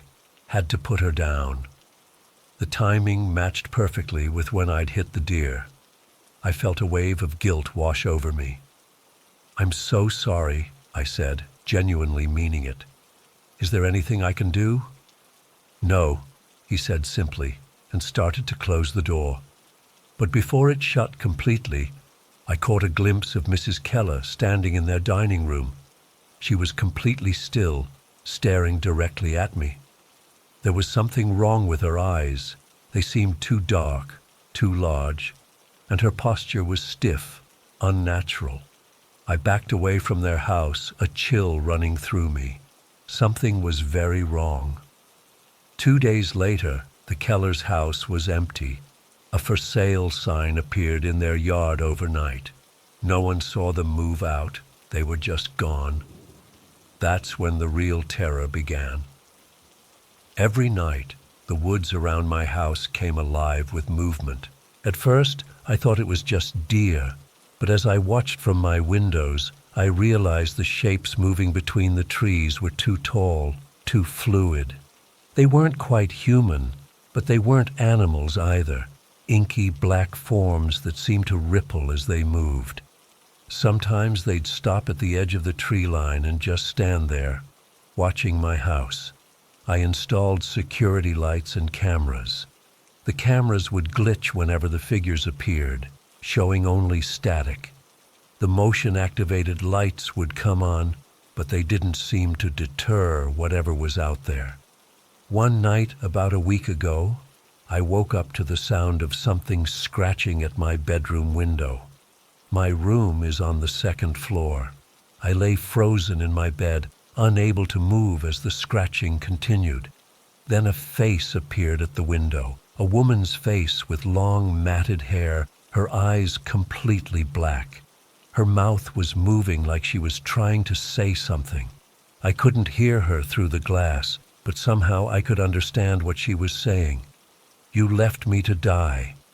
I screamed, and the face disappeared. I turned on every light in the house and sat in my living room until dawn, a kitchen knife clutched in my hand. The next day, I did some research online about deer mythology. I found something about how in some Native American traditions, deer were believed to be messengers between worlds, able to cross between the living and the dead. There were also stories about how harming a deer could bring bad luck or vengeance. But what really made my blood run cold was when I found a forum thread about roadkill revenge. People sharing stories about hitting animals on the road and then experiencing strange phenomena afterward. Several accounts specifically mentioned deer and how the animals seemed to gather and watch the person who had hit them. One person claimed that the deer had some kind of hive mind, a shared consciousness that allowed them to communicate with each other across vast distances. And the most terrifying accounts described how deer could somehow change people, take them over. People who had close connections to deer, who kept them as pets, or who lived in areas with high deer populations, seemed most vulnerable. The stories described loved ones suddenly acting strange, moving differently, speaking differently, and their eyes would change. Just like Mrs. Keller's eyes had changed. Last night was the worst yet. I was sitting in my living room, all the lights on, blinds closed, trying to distract myself with TV. Around midnight, I heard what sounded like dozens of hooves on my front lawn. Then silence. Then a single knock at my door. I didn't answer. The knock came again, more insistent. "Who is it?" I called out, my voice shaking. No answer, just another knock. I moved to the window and carefully peered through a small gap in the blinds. Standing on my front porch was the massive buck I'd seen before. Behind it, filling my entire front yard, was a herd of deer, more than I could count, and standing among them were people I recognized, the Kellers, both of them, standing perfectly still with those wrong, dark eyes, and others too, people I'd seen around town, at the grocery store, at the gas station. They all had the same eyes, the same unnatural stillness.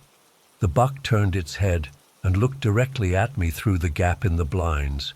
Its eyes weren't animal eyes anymore. They were human. Specifically, they were my eyes looking back at me. I dropped the blinds and ran to my bedroom, locked the door, and pushed a dresser against it. I've been here ever since, typing this out on my phone. The power went out an hour ago. My phone battery is at 12%. Outside, I can hear movement all around my house, hooves on the porch, scratching at the walls, whispers that sound almost human. I now understand what's happening. There's some kind of network, a system of revenge among the deer. They somehow change people who have connections to them. They use these people to punish those who harm deer and don't stop to help, the way I didn't stop to help that injured deer on the road. The scratching is getting louder. It's coming from my bedroom window now. I can see a hand, a human hand with two long fingers, pressing against the glass. The glass is starting to crack. I don't know what's going to happen to me, if they'll kill me or if they'll change me too, make me one of them. I just needed someone to know what happened, what's still happening. If you hit a deer on the road, for God's sake, stop and help it. Don't just drive away.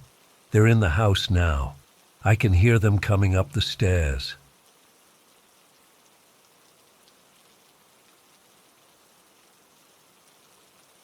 I've never shared this before. It's been almost 10 months, and my hands are still shaking, typing this.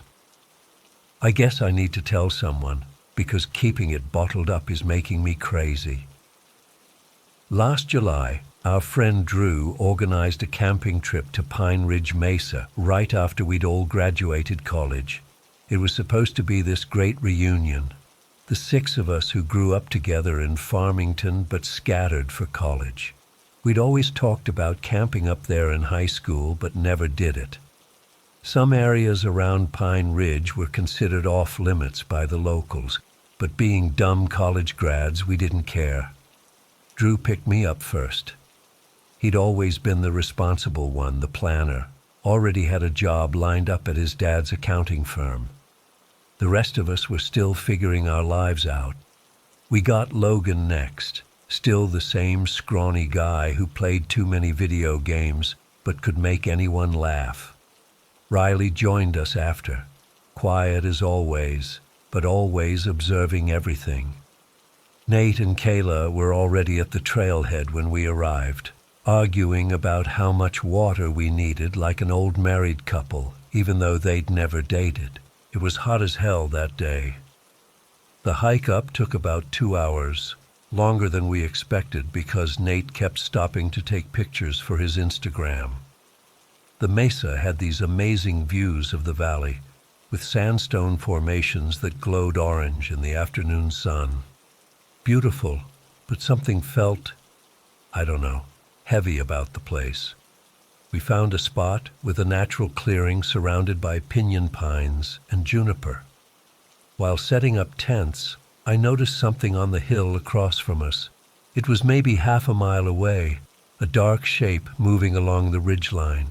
At first I thought it was just a person hiking, but something about the movement seemed off. It didn't walk right. I pointed it out to Riley, who shrugged and said it was probably just a deer. "Guys, check this out," Logan said, pointing to some weird scratches on a nearby tree. They were about 6 feet up and looked like claw marks, too high and deep for a normal animal. Drew laughed it off, saying some kid probably did it with a knife. We got camp set up before sunset. The conversation flowed easily around the fire, catching up on college stories, reminiscing about stupid stuff we did as kids. It felt good being together again. When the sun went down, the temperature dropped fast. The stars came out incredibly bright without city lights, but the darkness beyond our campfire was absolute. I kept looking at that hill where I'd seen the shape but couldn't see anything in the darkness. Around 10 p.m. we heard it the first time, laughter coming from the trees behind my tent. Not normal laughter, more like someone doing a bad impression of laughing. Ha, ha, ha. Mechanical and wrong. "What the hell is that?" Kayla whispered, moving closer to the fire. "Probably coyotes," Drew said, but he didn't sound convinced. The laughing sound came again, closer this time. We all went silent, listening. Then suddenly Nate burst out of the bushes yelling, and Kayla screamed so loud I'm surprised we didn't cause an avalanche. We all cussed him out while he doubled over laughing for real. "You should have seen your faces," he kept saying. Classic Nate, always the prankster. After that, we settled back around the fire. I noticed Riley kept looking out into the darkness, scanning the tree line. Riley was always the most observant one of our group, never missed anything. "You okay?" I asked him. "Yeah, just thought I saw something at the cliff edge earlier." "Probably nothing." It was around midnight when things started getting weird. We were passing around a bottle of whiskey Drew had brought, telling ghost stories like we were 12 again. The fire had died down to glowing embers, and the wind had picked up, making the trees creak. That's when Riley grabbed my arm so hard it left a bruise. "Look," he whispered, pointing past the edge of our campfire light. At first, I didn't see anything. Then I did. Just at the edge of the light, where the orange glow faded to black, was what looked like a face. Not a normal face. It was too white, too smooth, like a porcelain doll. No expression, just watching. "Hey!" Drew called out, standing up. "Who's there?" The face didn't move. Then slowly it tilted to the side like a curious dog. That's when I realized it was too high off the ground to be a normal person standing there. Logan threw a stick toward it. "Get out of here!" The stick clattered into the darkness and the face disappeared. "Probably some local kid trying to scare us," Drew said, but his voice was shaking. "Should we pack up?" Kayla asked. "I don't like this." "It's midnight in the middle of nowhere," Nate said. "We're not hiking back in the dark." We decided to keep the fire going stronger and take shifts staying awake. I volunteered for first watch with Riley while the others tried to sleep. For about an hour, nothing happened. The wind died down and the night became eerily quiet. No crickets, no nocturnal animals, just silence. Riley and I barely spoke, both straining to hear anything unusual. "I'm going to check the perimeter," Riley finally said, grabbing his flashlight. "Don't go alone, man," I warned him. "Just around the campsite. I'll stay within sight." He walked toward where we'd seen the face earlier, sweeping his flashlight back and forth. I watched his light bob through the trees. Then it stopped. The light just froze in place. "Riley?" I called out. No answer. "Riley?" The light suddenly started moving again, coming back toward camp faster. Riley emerged from the trees, his face pale. "We need to wake everyone up," he said, his voice barely above a whisper. "Now." Before I could ask why, I heard it, a sound like dry branches snapping, coming from multiple directions around us. I kicked at the tents, yelling for everyone to get up. As they stumbled out confused, Riley pointed his flashlight back toward the trees. That's when we all saw it. The thing was standing just beyond the firelight. It had the rough shape of a human, but all wrong. Its limbs were too long, too thin, like insect legs. Its arms hung down past its knees, ending in hands with fingers that looked more like twigs than flesh. The face was what I'd seen earlier, white and smooth like a mask, with hollows where the eyes should be. It wasn't moving, just standing there, watching us. Then its head did that tilting thing again, almost 90 degrees to the side. "What the fuck is that?" Logan whispered. "Don't move," Drew said quietly. "Nobody move." The creature took a step forward, entering the edge of our firelight. Its movement was silent, no footsteps, no sound at all. That's what bothered me the most. In the wilderness, everything makes noise when it moves. This thing didn't. Another step. We could see it more clearly now. It was naked, its skin a grayish-brown color that looked like bark in the firelight. Too tall, maybe 7 feet. Too thin to be alive. That's when Logan panicked. He just turned and ran, sprinting away from the campsite toward the cliff edge, screaming. The creature's head snapped toward the movement. Then it moved. God, it moved so fast. Not running, more like gliding across the ground, pursuing Logan. "Logan!" Drew yelled, taking off after them. The rest of us followed, grabbing flashlights. We lost sight of them immediately in the darkness. We could hear Logan screaming, then suddenly, nothing. The silence was worse than the screams. We found Logan about a quarter-mile from camp, lying on the ground near the cliff edge. He was conscious but in shock, blood soaking through his jeans. His right leg had 3 massive cuts running from hip to knee, deep enough that I could see the white of bone in our flashlight beams. But there was no sign of the creature. We made a stretcher from our sleeping bags and tent poles.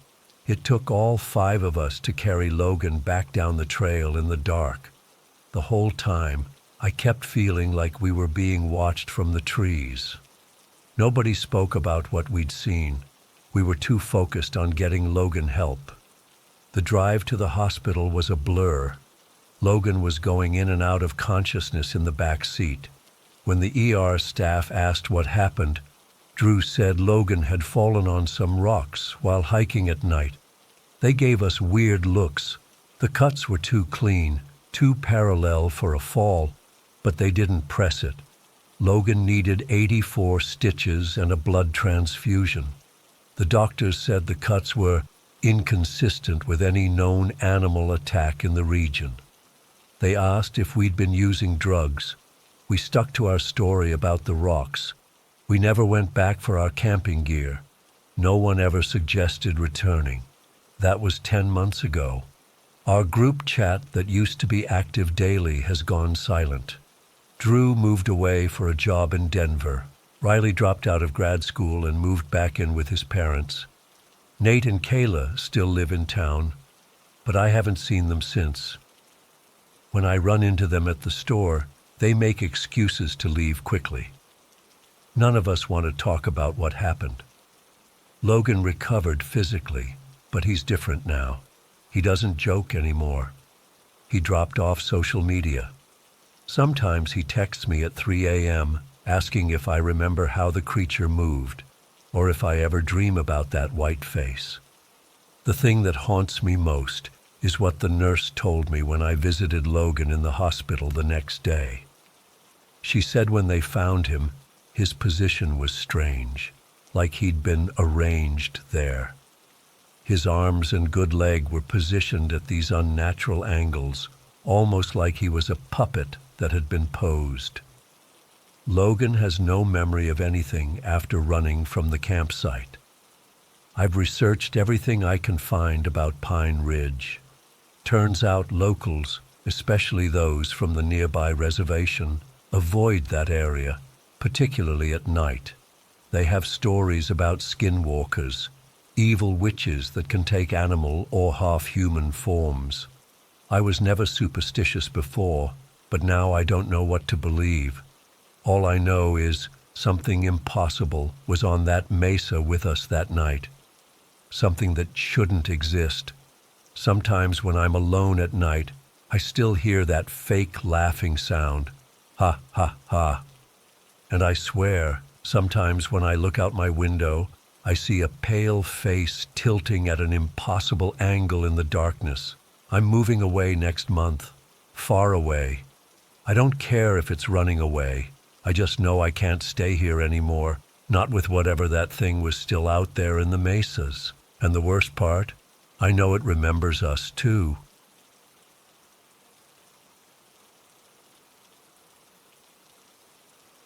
I've been in pest control for over 35 years, but not the kind most people think of. I don't deal with your average roaches or mice.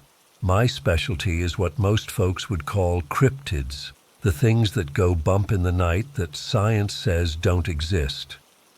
I've handled everything from Sasquatch infestations to demonic presences and just about everything in between. I've seen things that would make most people question their sanity, but there's one creature I refuse to deal with anymore: the hide behind. I got a call last month from a guy named Tim who lived in a remote part of northern Michigan. He described what sounded like a bear problem, seeing something large and dark moving around his property, hearing scratching at night, finding weird tracks. Pretty standard stuff for someone living that deep in the woods. Normally I'd refer bear problems to wildlife services, but something in Tim's description raised red flags. He mentioned the thing seemed to disappear whenever he turned to look directly at it, like it was always just out of sight. I cleared my schedule and drove out the next day. Tim's property was exactly what you'd expect, an old family cabin passed down through generations, sitting on about 15 acres of dense forest. The kind of place where your nearest neighbor is 2 miles away and the closest town is a good 40-minute drive. Perfect hunting ground for what I suspected. Tim greeted me at the end of his long gravel driveway. He was mid-40s, lived alone, and had the weathered look of someone who spent most of his time outdoors. As we walked toward his cabin, I noticed he kept glancing over his shoulder. How long have you been experiencing these problems? I asked, setting my equipment bag down on his porch. About 3 weeks, Tim said, nervously scanning the tree line. Started with just noises at first. Thought it was just the usual forest sounds, you know. But then I started seeing something, like a bear, but not quite. It moves wrong. I nodded, pulling out my specialized detection equipment, mostly modified EMF readers and thermal cameras. And you say it disappears when you try to look directly at it? Yeah, like it's always behind something, behind a tree, behind the shed, behind the woodpile. I'll catch glimpses, but when I turn to look straight at it, it's gone. But I know it's still watching me. The hairs on the back of my neck stood up. I'd dealt with hide-behinds twice before in my career, and both cases ended badly, very badly. I spent the afternoon conducting a thorough investigation of the property. All the signs were there, strange scratch marks too high up on trees for a bear, a peculiar musty smell that seemed to move around the property, and temperature fluctuations in spots where nothing was visible. Near the edge of the woods, my thermal camera picked up a large heat signature that disappeared the moment I tried to center it in the viewfinder. By evening, I was certain Tim had a hide-behind. We sat at his kitchen table, and I laid it out straight for him. Tim, what you're dealing with isn't a bear. It's what old loggers used to call a hide-behind. They're rare, but they're real, and they're one of the most dangerous entities I've ever encountered. Tim's face paled. What exactly is it? They're shapeshifters, originally from old-growth northern forests. They have the ability to contort themselves to hide behind practically anything while stalking their prey. They're patient hunters, sometimes following their targets for weeks before attacking.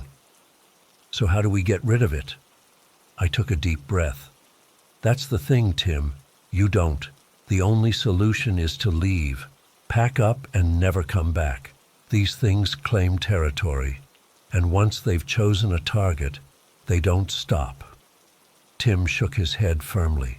This is my family's land. My grandfather built this cabin with his own hands. I'm not leaving because of some creature.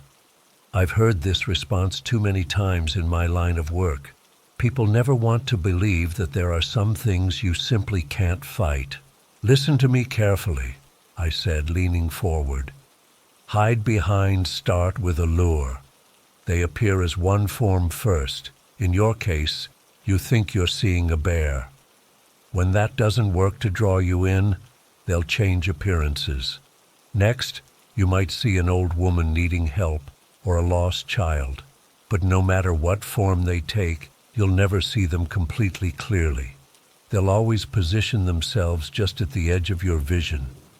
Tim looked skeptical. So what happens if I stay? Eventually, it'll position itself directly behind you where you can't see it at all, and that's when it attacks. I've only seen the aftermath twice, and both times there wasn't enough left of the victims to identify without DNA testing. Despite my warnings, Tim remained stubborn. He was convinced he could handle the situation with the right weapons or traps. I left him with some protective measures, salt lines, specific types of wood to burn that might keep the creature at bay temporarily. But I knew they were just delaying the inevitable.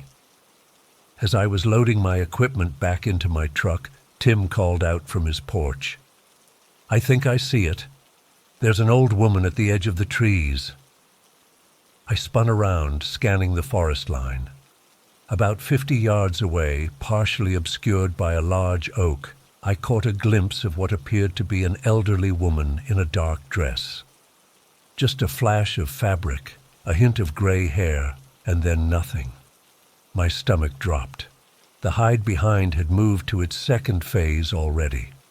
That's not a woman, Tim. That's the hide-behind changing its appearance. Do not approach it, no matter what. Pack a bag now and come with me.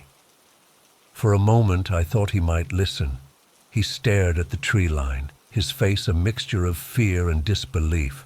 Then his jaw set stubbornly. "No, this is my home. I'm staying." I couldn't force him to leave. All I could do was give him my card and tell him to call me immediately if things got worse. As I drove away, I checked my rearview mirror and saw him standing on the porch, shotgun in hand, watching the spot where we'd seen the old woman. 2 days later, Tim called. His voice was barely a whisper. "It's in the house." Those 4 words sent ice through my veins.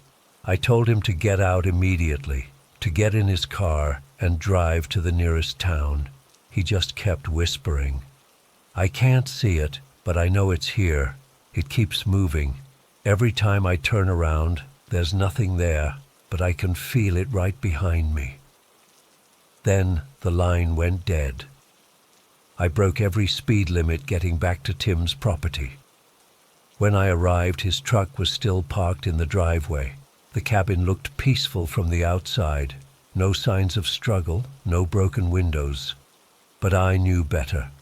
I approached cautiously, my heart pounding in my chest. The front door was slightly ajar. I called out Tim's name, but there was no response. With my specialized gear in hand and a profound sense of dread, I pushed the door open. The smell hit me first, copper and decay. The living room looked normal at first glance, but then I noticed the small splatters of blood on the ceiling. Not drips coming down, but splatter going up, like something had fed from below. I found pieces of Tim throughout the house. A hand in the kitchen sink, part of his torso under the dining table. His head was nowhere to be found. The weird thing, the thing that still haunts me, is how precise the cuts were. Not torn or ripped like an animal attack, but clean, almost surgical, as if the hide behind had carefully disassembled him. What disturbed me most was the placement. Each body part was positioned behind something, the hand behind a dish rack, a foot behind the sofa, part of his rib cage behind a curtain. The hide behind had turned Tim into a grotesque version of itself, hiding him in pieces throughout his own home. I didn't call the police. They wouldn't understand, and I couldn't explain. Instead, I did what needed to be done. I soaked the cabin in gasoline and set it ablaze. Hide-behinds are territorial, but fire is one of the few things that can drive them to find new hunting grounds. As I watched the cabin burn from a safe distance, movement at the edge of the forest caught my eye. A small boy, maybe 8 or 9 years old, was standing half hidden behind a pine tree. He was too far away to see clearly, but I could make out his pale face and dark eyes watching me. When I took a step toward him, he stepped behind the tree and vanished. I knew then that the hide behind wasn't finished. It had simply changed forms again. The territory was compromised, but the creature would move on, find new hunting grounds, new prey. That's why I'm sharing this warning. Hide-behinds aren't just forest legends. They're real. They're spreading beyond their traditional northern territories, and they're nearly impossible to escape once they've claimed you. If you're in the woods and feel like something's watching you, but nothing's there when you turn around, move on immediately. If you're at home and keep glimpsing movement at the corner of your eye, only to find nothing there when you look, leave that place and don't return. And if you ever see a bear that doesn't quite move right, an old woman who appears and disappears at the edge of the forest, or a lost child who's always partially hidden from view, run. Run as far and as fast as you can, because by the time you feel the hide behind directly behind you, where you can never quite see it, no matter how quickly you turn, it's already too late. I still sometimes check my rearview mirror on long drives through forested areas. Sometimes I think I see a small boy watching me from between the trees. And sometimes, in my own home, I get the overwhelming sensation that if I could just turn around fast enough, I'd finally catch what's been following me ever since I left Tim's burning property. But I know better than to look. I've lived up here in the Appalachians for almost 11 years now. Moved here after my divorce because I couldn't stand being around people anymore. Bought this little cabin about 20 miles from the nearest town. Learned to hunt, fish, chop wood. All that survival stuff people romanticize until they actually try it. But I loved it. The solitude, the quiet. At least until I realized I wasn't alone out here. First winter, I thought I was just hearing things. Animal noises that didn't sound quite right. A coyote howl that ended in something like a woman's laugh. Footsteps around my cabin at night that would stop whenever I moved. I blamed it on the isolation playing tricks on my mind. By the second year, I knew better. I'm writing this because I don't have much time left. The wound on my arm is bleeding black, not dark red, not brown, but actually black. It's spreading up toward my shoulder now. My skin around it feels ice cold, but burns like hell at the same time. And they're outside, waiting. I should have listened to Old Man Pritchard when I first met him at the general store in town. He saw me buying supplies and asked if I was the guy who'd moved into the Carson place. When I said yes, his face went pale. He tried to warn me, but I laughed it off. Native legends, superstition, bullshit to scare the tourists. That's what I thought. Skinwalkers, he'd said, his voice dropping to a whisper. They've been in these mountains long as anyone can remember. I'm not laughing anymore. For anyone who ends up in this situation, there are things I've learned. Things that might help you survive longer than I have.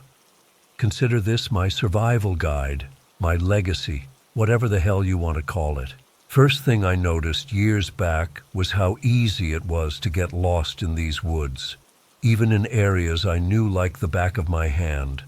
I'd set out for a specific place and somehow end up walking in circles for hours. It took me 3 years to realize this wasn't just bad navigation. They can do something. Mess with the equilibrium in your inner ear or something. Makes your brain think you're walking straight when you're actually moving in a circle. The fix is weird, but it works. Tilt your head into your shoulder, like you're holding a phone there. Doesn't matter which side. Just keep it there while you walk. It counters whatever they're doing. I've tested this dozens of times. It works. Second thing, they mimic. Not just voices, but movements, behaviors. The coyote thing is most common around here. But a coyote that doesn't move right, that's too big or too small, that watches you with too much interest, that's them. You'll feel it in your gut when something's wrong, like your body knows before your brain does. Listen to that feeling. I've seen one that looked like a coyote, but it blinked sideways, like its eyelids moved horizontally across its eyes. Just once, but Jesus Christ, that was enough. Sometimes they'll call out with human voices. Someone you know, usually. Last year I heard my ex-wife calling my name from the trees at 2 a.m. She's in Florida. I know because I called her the next morning, hands shaking so bad I could barely hold the phone. She answered, annoyed I was calling so early. She was fine, confused why I was checking on her. I didn't explain. Third thing, they hate white ash. Not regular ash from your fireplace. It has to be from white ash trees. I discovered this by accident. Had cut down some white ash for firewood and noticed they wouldn't cross where I'd scattered the sawdust and debris. Took me a while to connect the dots, but once I did, I started making traps. I'd dig shallow pits and fill them with white ash, cover them with leaves. Twice I caught something. Not sure what exactly. Both times I found the pits disturbed and what looked like burn marks in the ash. like something had stepped in and been hurt. There was a smell, too, like rotten meat and ozone. Fourth, they hunt in threes. Always. I don't know why, but once you spot one, there are two more nearby. Count on it. I've spent years now living with this knowledge, adapting, surviving. Built my cabin defenses with white ash wood where I could, lined my windows and doors with it, kept my head straight when walking in the woods. But I got cocky and stupid, and now I'm paying for it. It started 3 days ago when James and Cole came up to visit. Old Army buddies who'd been hearing about my mountain man life and wanted to experience it. I should have said no, should have made up some excuse. But after so many years alone, I was lonely, missed having people around who weren't trying to kill me. First night was fine. We drank whiskey, caught up, slept soundly. I didn't tell them anything about my neighbors. Didn't want to sound like a lunatic. That was my first mistake. Second day, we decided to go hunting. James had brought his new rifle he was dying to try out. We headed west toward the ridge where I knew there were deer. About 2 hours in, Cole started acting weird. Kept saying he felt like we were being watched. James laughed it off, but I felt it too. That familiar prickle on the back of my neck. I suggested we head back, said a storm was coming in. There wasn't, but I needed an excuse. Cole wouldn't have it. Is it those skinwalker things? He asked. I froze. What are you talking about? Come on, man. People in town talk. Old dude at the gas station warned us about your place. Said you'd seen them. James chimed in. We thought he was messing with us, but the way you're acting now. And that was it. Once they knew I knew, they wanted to hunt one. 2 combat vets and a divorced accountant turned mountain man, hunting creatures from Native American legend, like some fucking horror movie setup. I tried to talk them out of it, told them everything I knew, the dangers, how these things weren't animals, weren't human. They didn't listen. Instead, they got excited. James had been in Afghanistan, Cole in Iraq. They'd faced real monsters, they said. What were a few forest freaks compared to that? My second mistake was agreeing to help them. I figured at least I could try to keep them safe, show them the precautions. We went back to the cabin, and I gave them each a pouch of white ash to carry. Showed them how to tilt their heads while walking. They laughed, but humored me. We set out again around 3 p.m. I insisted we'd have to be back before dark. No exceptions. They agreed. For the first hour, nothing happened. We moved through the forest quietly, following game trails. Then Cole spotted something, a coyote watching us from about 50 yards away. Too still, too attentive. Is that one? He whispered. I nodded, felt my heart hammering in my chest. Don't look directly at it, and start circling back toward the cabin, now. James raised his rifle instead. Don't, I hissed. You'll just piss it off. And remember, there are always 3. He lowered the gun reluctantly. We began backing away slowly. The coyote thing just watched, head tilting at an impossible angle, like its neck had an extra joint. We'd made it about 20 yards in retreat when Cole said, "Where's the trail?" The path we'd been following was gone, just trees in every direction, all looking the same. I felt that familiar disorientation setting in. Heads to shoulders, I reminded them. Walk exactly where I walk. We moved in single file, me leading, James in the middle, Cole in the back. The sun was getting low. We had maybe 2 hours of daylight left, if that. 10 minutes later, Cole shouted. I spun around to see him pointing off to our right. Another coyote, this one larger, watching us from between 2 pines. But James wasn't between us anymore. Where's James? I asked, panic rising. He was just here, Cole said, eyes wide. I swear to God he was just behind me. We called his name. Nothing. That's when we heard it. James's voice, calling for help, somewhere off to our left, away from both coyote things we'd seen. "James," Cole yelled, already moving toward the voice. I grabbed his arm. "That's not him." Cole yanked free. "The hell it isn't. I know his voice." "They mimic," I insisted. "They're trying to separate us." As if to confirm my words, another call came from behind us. James again, sounding hurt, then another from the right. 3 identical calls for help from 3 different directions. Cole's face went pale as he finally understood. "We need to get back to the cabin," I said. "Now." We moved as fast as we could while keeping our heads tilted. I had my compass out, checking every few steps to make sure we were moving in the right direction. The voices followed us, getting closer, sometimes dropping to growls or rising to screams. We'd been hurrying for maybe 20 minutes when Cole stopped suddenly. "I can't do this tilted head shit anymore. My neck is killing me." "Keep it tilted," I warned. "Just for a minute," he said, straightening his neck and rolling his shoulders. That was all it took. 1 minute later, we were arguing about which way to go. His internal compass was completely scrambled. He was pointing northeast, insisting it was west. I showed him the actual compass, and he accused me of tricking him, said the compass was broken. The sun was getting dangerously low now. Maybe an hour of light left. "Trust me or don't," I said finally, "but I'm heading this way, and you should come with me." He hesitated, then nodded reluctantly. We continued on, but I could tell he was still skeptical, kept looking in the direction he thought we should go. 10 minutes later, I realized he wasn't behind me anymore. I called his name, quietly at first, then louder. Nothing. The forest was silent. No birds, no insects, just the sound of my own breathing.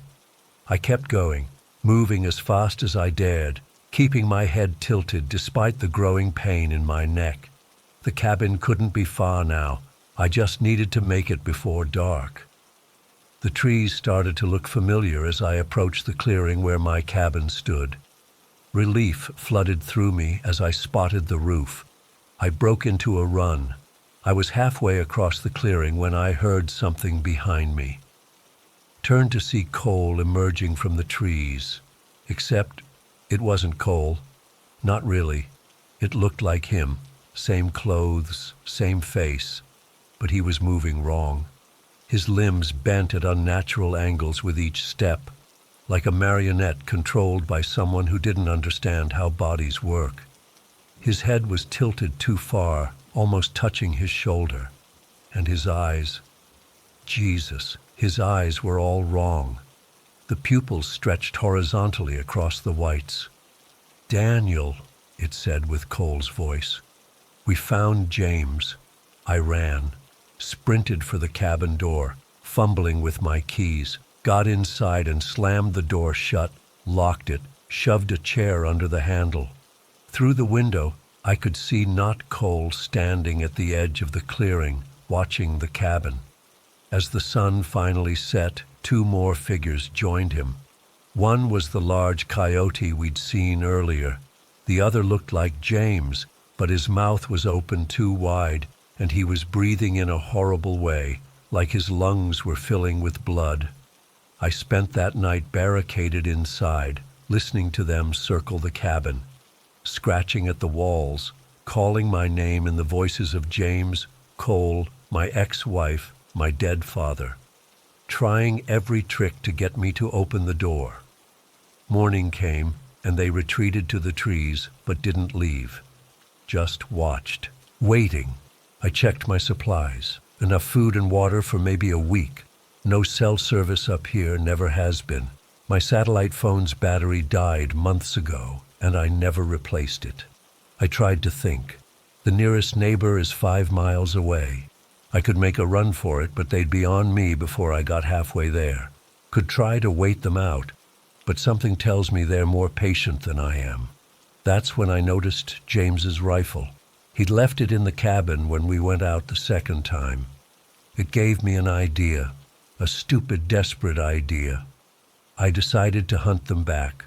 I spent the day preparing, loaded the rifle, made white ash paste and smeared it on bullets, on the knife I strapped to my belt, put ash in my pockets, in my boots. When dusk came, I went out the back window, thinking I could circle around and take them by surprise. I was wrong, so fucking wrong. They knew exactly what I was doing. Let me get just far enough from the cabin before they closed in. I managed to fire twice, hit something, heard an inhuman shriek, before they were on me. I remember running. Remember the Not James thing grabbing my arm with fingers that felt like steel cables.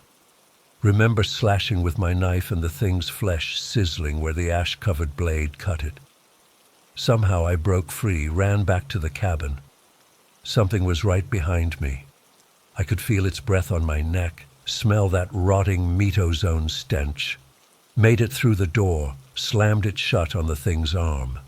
It pulled back with a howl, and I locked the door again, but not before it had clawed my arm. 3 deep gashes from elbow to wrist. The wounds bubbled black immediately. Not blood, something else. Something that burns like acid but feels ice cold. That was hours ago. The blackness has spread up past my elbow now. My fingers on that hand don't work right anymore. Move when I don't tell them to. They're still outside. I can hear them moving around the cabin. Patient, waiting. I'm in the bedroom closet now, wedged in the corner with this laptop. It's the only interior room with no windows. I push the dresser in front of the door. Won't hold them long if they get in the cabin, but might buy me a few minutes. My arm. The blackness has reached my shoulder. I can't feel my hand at all now. It just sits there on the keyboard, fingers twitching occasionally like they're typing messages I can't read. I'm writing this as a warning, and maybe as a guide. The things I've learned might help someone else survive longer than I have. Tilt your head when walking. Watch for mimics. Use white ash. Burns them like acid. They hunt in threes. And most importantly, don't get cocky. Don't think you can hunt them. Don't let them trick you into going out at night. The noises outside have stopped. That's not good. When they go quiet, they're planning something. I think they're in the cabin now. I can hear something moving in the bedroom. The dresser just moved a little. My arm is cold, so cold. I can see the blackness spreading to my chest now. Little black veins running under my skin. Head tilted, white ash. Groups of 3.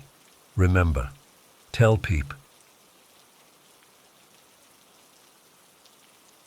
I've been debating whether to share this for years. It's still difficult to talk about, even though it's been over 2 decades since it happened. I was a social worker on the Redwood Nation Reservation in the late 90s, handling child welfare cases. Most were typical: substance abuse issues, neglect, the occasional domestic situation. But one case has haunted me ever since. I specialized in emergency placements and foster care arrangements.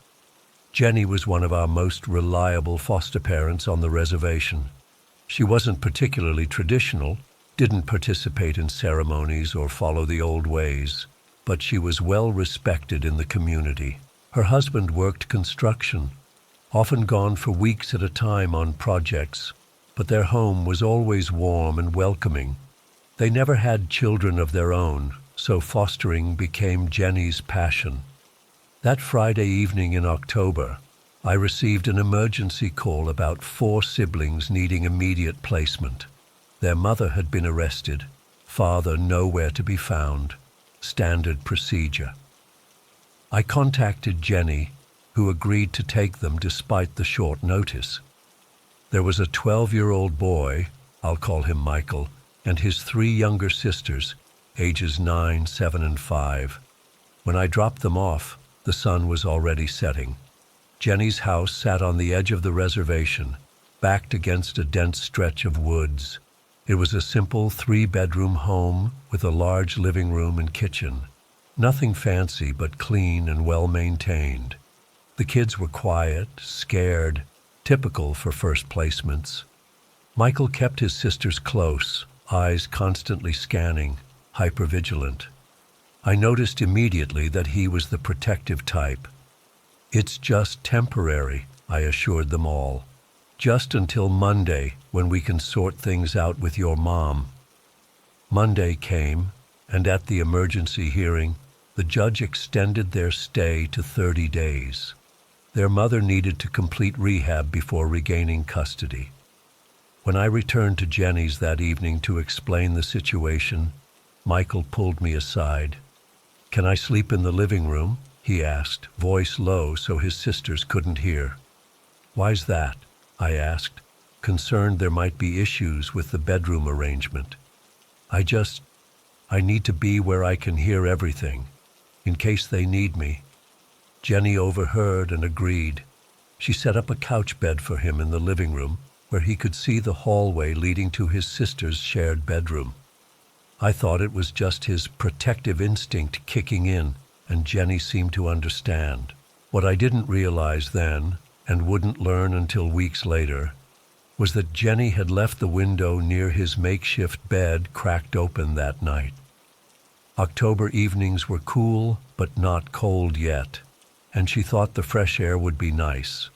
This was against foster care protocol, but Jenny had been doing this long enough that she sometimes bent minor rules. I can't help but think now that this simple decision changed everything. During my weekly check-in the following Tuesday, everything seemed normal. The girls were adjusting well.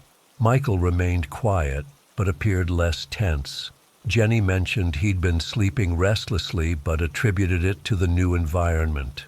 It wasn't until my visit the next week that Jenny pulled me aside while the children were playing outside.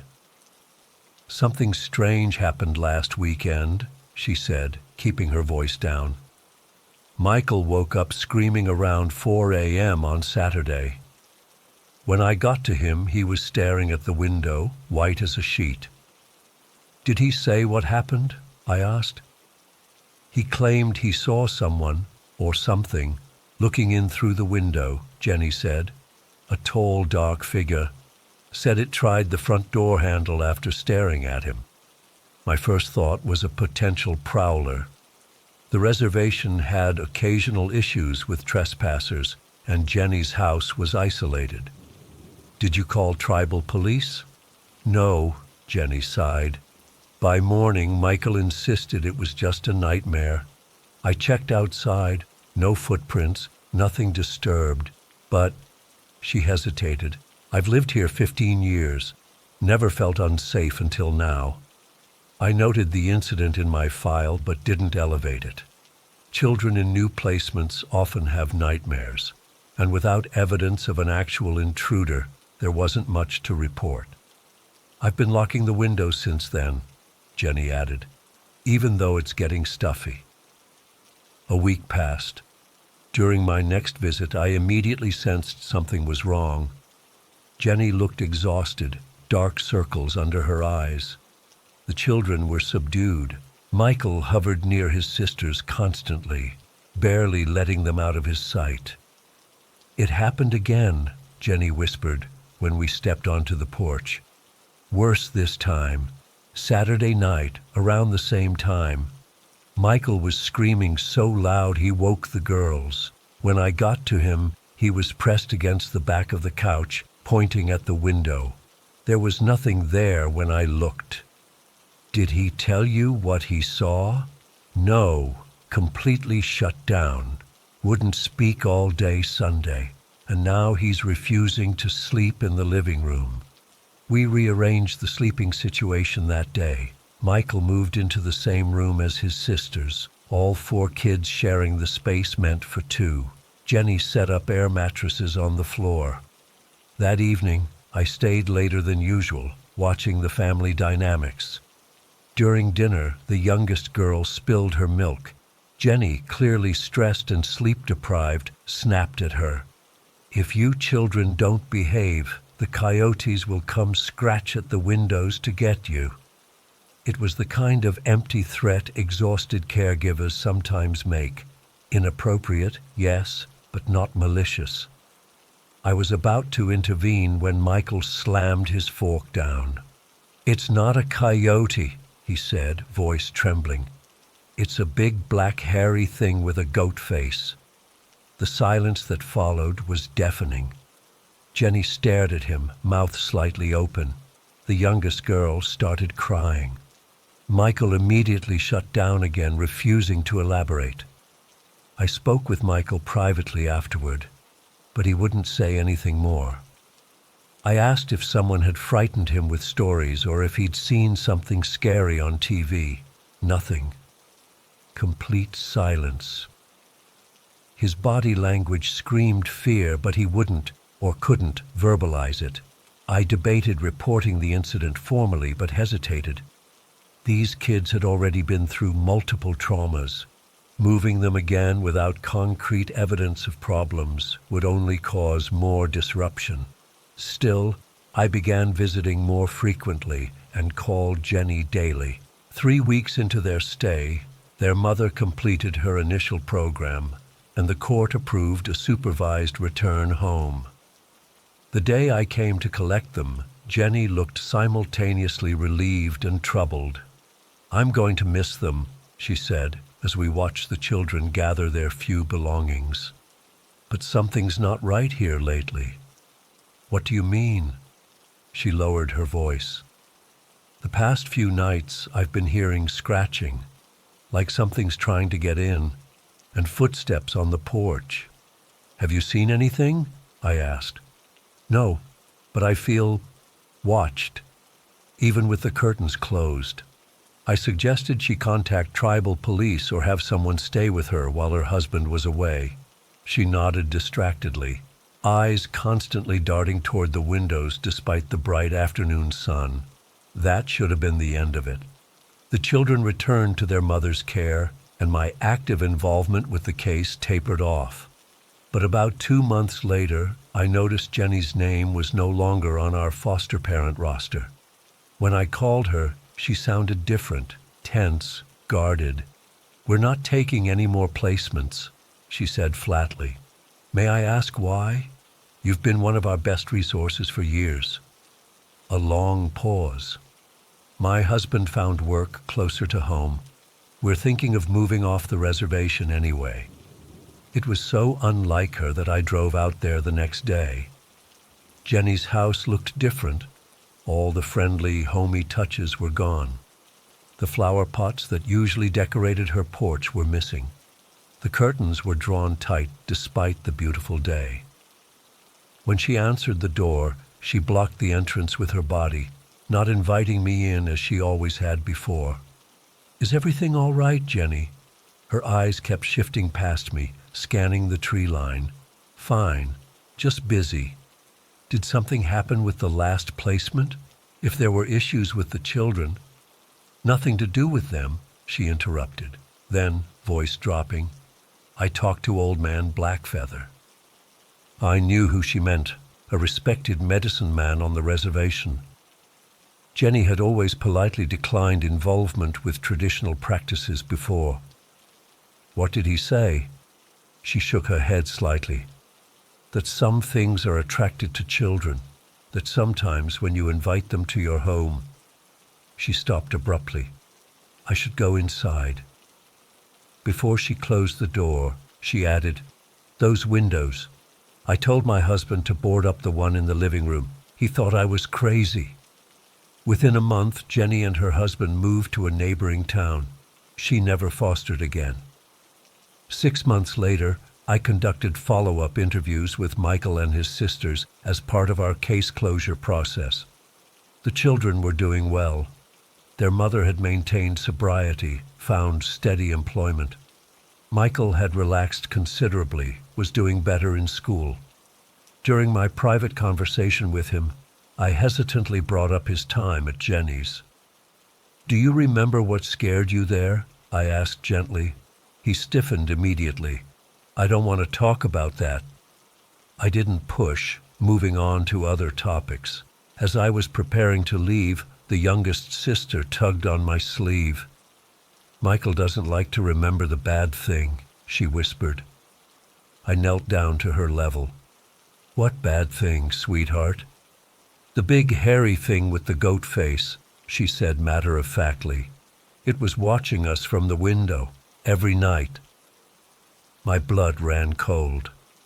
Michael had never told his sisters what he'd seen. The little girl had described exactly what he'd blurted out at dinner that night. "You saw it too?" I managed to ask. She nodded. "It wanted us to let it in. It told me in my dreams." I reported this conversation to my supervisor, who attributed it to children's imagination and trauma response. The case was closed. Life moved on. I ran into Jenny occasionally over the years. She returns to the reservation for funerals, community events. She's always friendly, always asks about the families I work with, but she never stays after dark, never. I've been retired for 8 years now. I still think about that case, about what those children saw, about what drove Jenny, practical, no-nonsense Jenny, to abandon her calling and move away from her community. I don't like windows at night anymore. I keep the blinds closed tight as soon as the sun sets. My wife thinks I'm paranoid, but she didn't hear the terror in Michael's voice. She didn't see the absolute conviction in that little girl's eyes. I believe there are things out there, things that watch us, things that shouldn't be invited in. And sometimes, on windy nights when tree branches scrape against the house, I swear I hear something else too. Something deliberate, something patient, something that knows my name.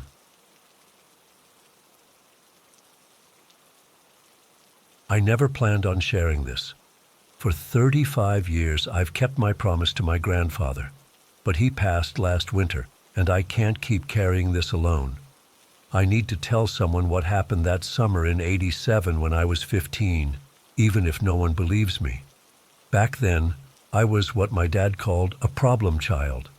I had started smoking pot, skipping school, and hanging out with a bad crowd in Charlotte.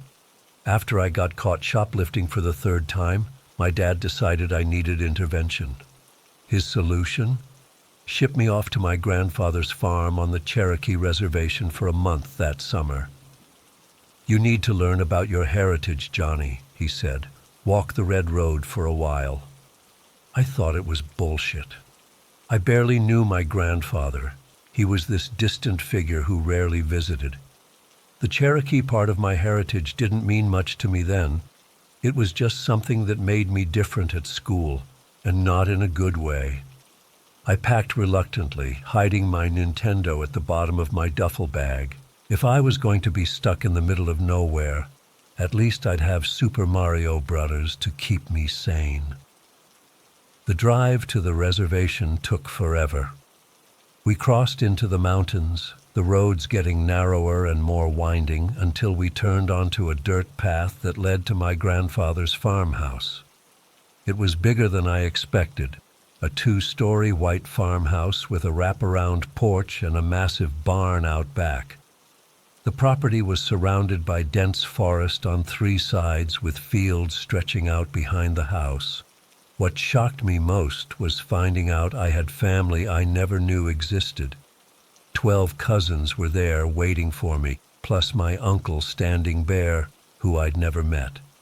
They were all staying at my grandfather's place for the summer, which I later learned wasn't normal. Something had brought them all together that year. My grandfather didn't say much when I arrived, just nodded and showed me to the attic, where I'd be sleeping alongside 3 other boys my age, my cousins Freddie, Sam, and Levi. They seemed curious about me, but also wary, like I was some foreign creature they needed to study. That first evening, I broke out my Nintendo to show them. You'd think I'd brought alien technology the way they gathered around. None of them had ever played video games before. We stayed up late, taking turns trying to beat levels, which earned me some immediate cool points. Around midnight, my grandfather came up and ordered us to bed. "Early day tomorrow," he said, his voice leaving no room for argument. The boys immediately obeyed, shutting everything down. I must have fallen asleep fast because the next thing I knew, I was jolted awake by the most horrifying sound I've ever heard. It was like a wolf's howl mixed with a mountain lion's scream, but deeper, almost human in a way that made my skin crawl. It came from somewhere behind the house, out in the fields. I checked my watch, 3:17 a.m. The other boys were sitting up in their beds, fully alert. "What the hell was that?"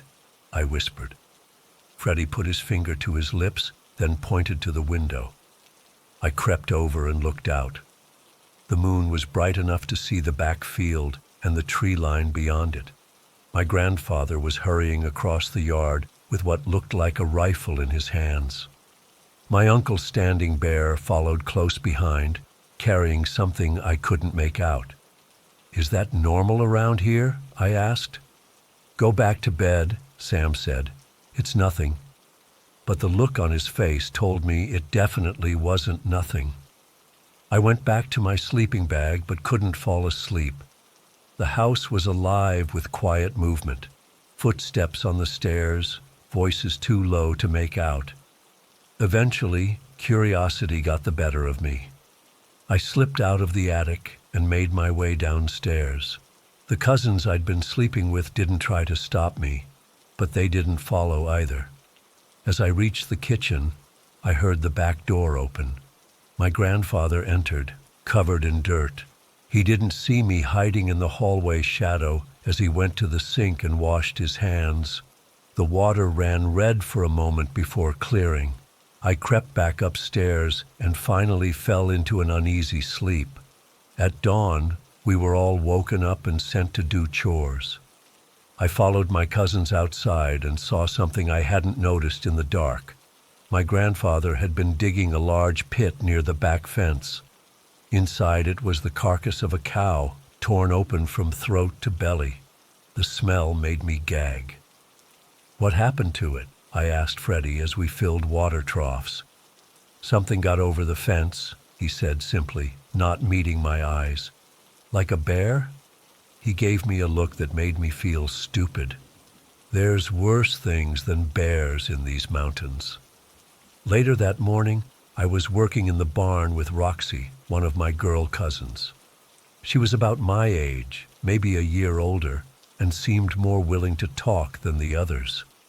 "How long has this been happening?" I asked her when we were alone. She stacked hay bales with practiced ease. "About a week now. It started just after the summer solstice." "What started?" She stopped working and looked at me hard. "The spirit, the Wendigo." I laughed. I couldn't help it.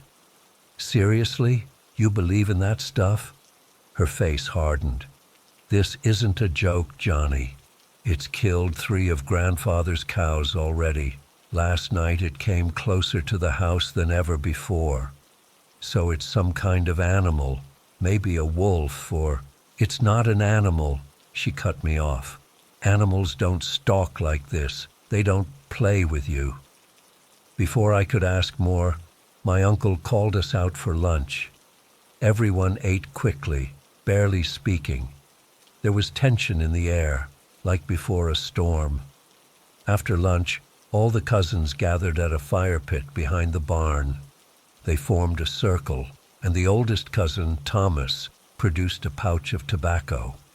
They were performing some kind of ritual, offering tobacco to the 4 directions, while Thomas said words in Cherokee that I couldn't understand. I stood back watching, feeling awkward and out of place. When they finished, Freddie motioned for me to join them. "We need to talk about what we're going to do," he said. "About what?" I asked, though I was starting to get a bad feeling. "About tonight," Roxy said. "It's getting bolder. Grandfather thinks it's going to come for the house soon." I couldn't believe what I was hearing. They were talking about this Wendigo like it was real. You guys know that's just a story, right? Something to scare kids into behaving? Freddie's face flushed with anger. You think we're making this up? You think we're stupid? I think you're all buying into some superstitious... I didn't finish the sentence because Freddie's fist connected with my jaw, knocking me on my ass. Thomas pulled him back before he could hit me again. You don't know anything, Freddie spat. You come here with your city ways and your stupid games thinking you're better than us, but you're just blind. I stayed quiet after that, nursing my sore jaw and wounded pride.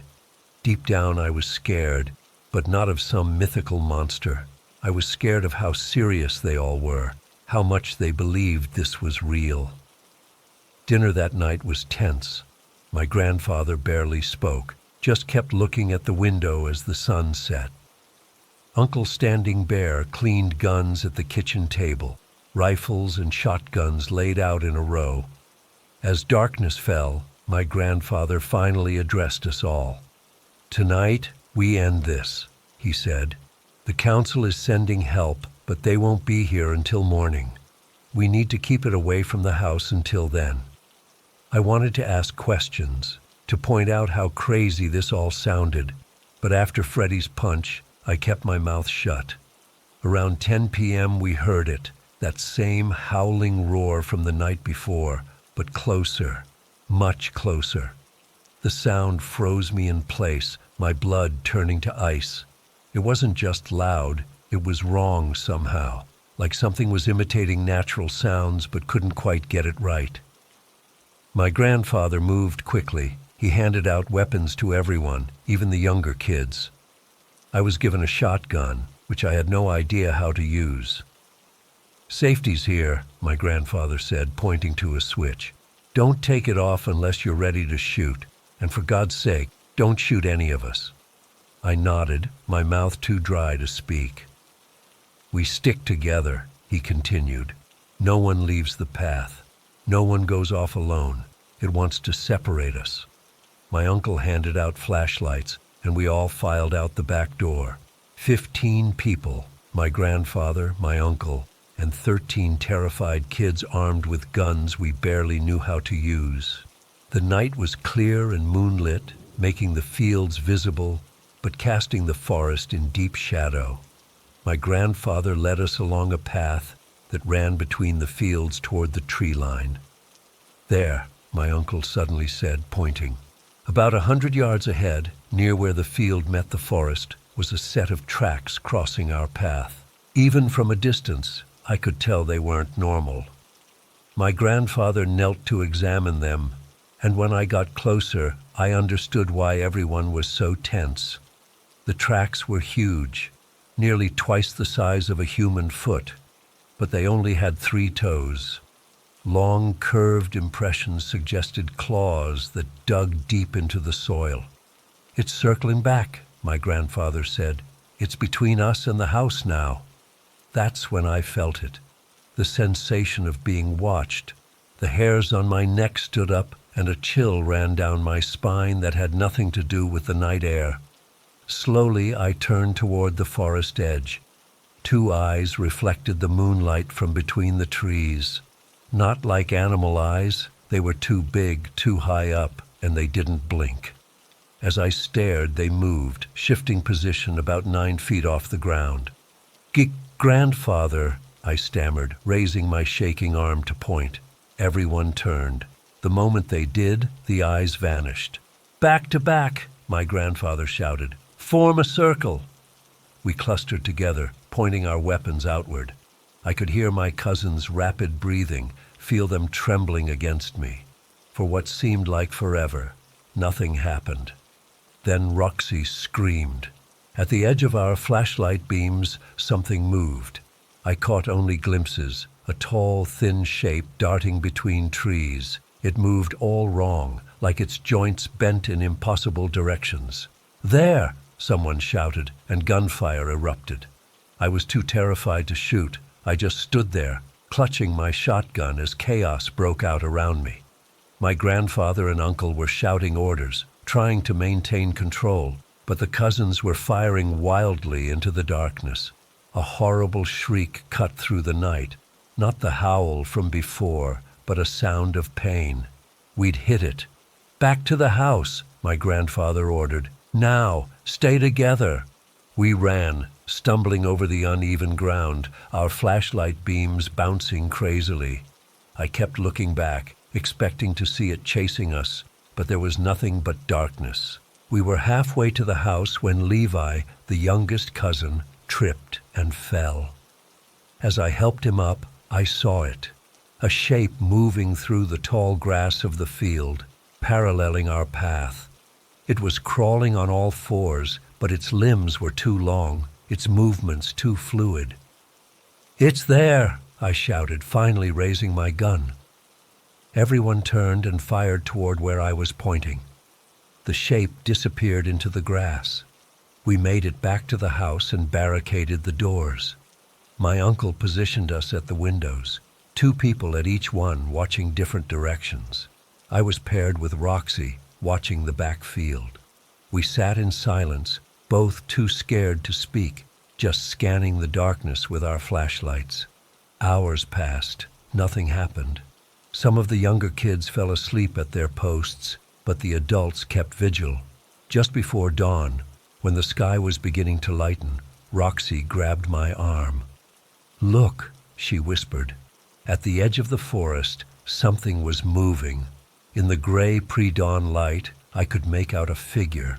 It was tall, unnaturally tall, and thin, with limbs that seemed too long for its body. It stood perfectly still, watching the house. "Grandfather," Roxy called, her voice barely above a whisper. He came to our window, looked out, and raised his rifle. Before he could fire, the creature turned and loped into the forest, moving faster than anything I'd ever seen. "Get ready," my grandfather said. "The council will be here soon. Today, we hunt it down." But that hunt never happened. As the sun rose, trucks arrived, men from the tribal council, grim-faced and armed. They spoke with my grandfather in hushed tones, occasionally glancing at us kids. After their discussion, my grandfather came to me and said, "I'm taking you home." "What? Why?" I asked, confused and, if I'm honest, relieved. "Your father didn't send you here for this," he said simply. On the drive back to Charlotte, my grandfather finally spoke about what had happened. "What you saw, there are things in this world that most people never have to face. Things from the old times that haven't gone away just because we have electricity and television now." "Was it really a Wendigo?" I asked, my voice small. He was quiet for a long moment. "We have many names for such spirits. What matters is that they're real and they're dangerous. And now you know why our ways, the old ceremonies, the offerings, they're not just traditions, they're protection." Before dropping me off, he made me promise never to speak about what happened. "Some knowledge isn't meant for everyone," he said. "Some stories aren't meant to be shared." I kept that promise for 35 years. I never told my dad, never told my friends, never told my wife. But the memory never faded. The image of those eyes watching from the forest, the sound of that howl roar in the night, the sight of that impossibly tall, thin figure at the edge of the trees, they've stayed with me, crystal clear. I don't know what happened after I left. My grandfather never spoke of it again. When I visited years later, none of the cousins would talk about that summer. Whatever they did, whatever came of that hunt, it remained their secret. All I know is that I've never felt fear like I did that night. And I've never looked at the forests of North Carolina the same way since. Because now I know what's out there, watching from the trees. I know that the old stories aren't just stories. And sometimes, on dark nights when the wind sounds almost like a howl, I find myself checking the windows, making sure everything is locked up tight. I never thought I'd actually post this online, but it's been eating away at me for years now. Maybe writing it down will help me make sense of what happened that night, or at least stop the nightmares. I need to tell someone who won't look at me like I'm crazy. This happened back in 2014 when I was working as a sheriff's deputy in Maplewood County. It's a small town in Alabama, the kind where everyone knows everyone's business and rumors spread faster than wildfire. I'd been on the force for about 3 years by then. Nothing too exciting ever happened besides the occasional drunk driver or domestic dispute. Growing up in Maplewood, there was this old Victorian house on Elm Street that all the local kids would dare each other to enter. It sat about half a mile back from the main road, with this massive oak tree in the front yard.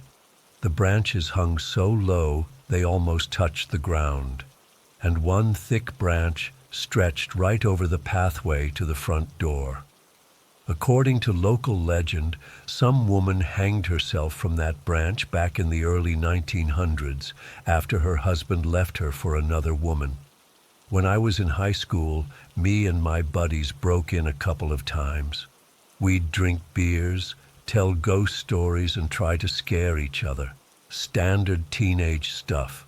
Never saw anything weird though, just an empty old house falling apart. The floors creaked, the wallpaper peeled, and there was always this musty smell, but nothing supernatural. Fast forward to 2014. I was on the night shift cruising around at about 2 a.m. when the call came in. Someone reported screaming coming from that old abandoned house on Elm Street. My first thought was that it was probably just some teenagers doing exactly what I used to do. I radioed in that I'd check it out and made my way over. The night was unusually quiet. No crickets, no owls, nothing, just dead silence. As I pulled up the long gravel driveway, my headlights swept across the front of the house. The old oak tree was still there, its branches casting these weird, spindly shadows across the yard. The house looked exactly the same as it had when I was a teenager. Peeling white paint, broken shutters, overgrown yard. Time had just frozen around it. I sat in my patrol car for a minute, listening. At first, there was nothing. Then I heard what sounded like something heavy being dragged across the floor upstairs. My first instinct was to call for backup, but my partner, Jim, was clear on the other side of the county dealing with a fender bender. I figured it was probably just raccoons or some kids, so I decided to handle it myself. I grabbed my flashlight and approached the house. The front door was slightly ajar, which seemed odd. Last I knew, the county had boarded this place up after some kids got hurt when a floorboard gave way a few years back. Someone had clearly pried the boards off. "Sheriff's Department? Anyone in here?" I called out as I pushed the door open wider. The hinges groaned like they were in pain. No answer. The beam of my flashlight cut through the darkness, illuminating dust particles floating in the air. The foyer was empty except for some scattered debris and leaves that had blown in. I noticed something strange right away. There were no footprints in the thick layer of dust on the floor except for mine. If teenagers had been here, they'd have left tracks. As soon as I stepped fully inside, this overwhelming sense of dread washed over me. It wasn't like anything I'd felt before. My chest tightened, and I had trouble catching my breath. The air felt heavy, like right before a thunderstorm, but more oppressive. My training kicked in, and I tried to rationalize it. Old houses have poor ventilation, probably just dust affecting me. I heard the noise again, something dragging across the floor upstairs. Slowly, I made my way to the staircase, keeping my hand on my holstered weapon. The wooden stairs protested under my weight. "This is the sheriff's department. If anyone's up there, make yourself known," I called out again. The dragging sound stopped. When I reached the second-floor landing, the feeling of dread intensified.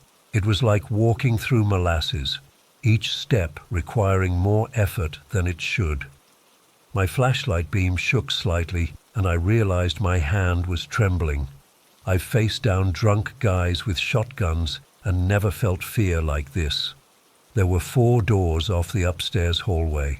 3 were closed, but the one facing the front of the house, right above the porch, was cracked open. As I approached it, the temperature seemed to drop about 20 degrees. I could see my breath forming little clouds in front of my face. I pushed the door open with my foot, sweeping my flashlight across the room. It was empty except for a rocking chair by the window. The chair was moving slightly, as if someone had just gotten up from it. The window was closed, so it couldn't have been the wind. That's when I heard it, a whisper so faint I almost missed it.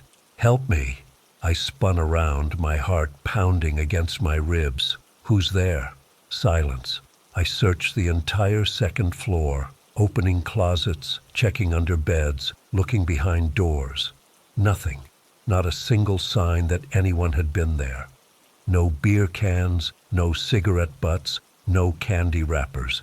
Nothing to suggest any human presence. After about 20 minutes of searching, I convinced myself I'd imagined the whisper. The mind plays tricks in empty places, especially ones with reputations like this house. I headed back downstairs, eager to get back to my patrol car and the safety of the radio. As I reached the front door, I felt resistance, like someone was holding it shut from the other side. I had to push harder than I should have needed to. When it finally swung open, there was nothing there. Just the empty front yard and that damn oak tree. I practically jogged back to my patrol car, feeling an urgency I couldn't explain. The whole time, I felt like I was being watched. I kept glancing over my shoulder, but saw nothing except the dark windows of the house staring back at me like empty eye sockets. At my car, I fumbled with my keys, hands still shaking. I unlocked the door and was about to get in when something made me look back at the house. I don't know why. Just this sudden, overwhelming need to turn around. There was a woman standing in the upstairs window, the room with the rocking chair. She was pale, so pale she almost glowed in the darkness.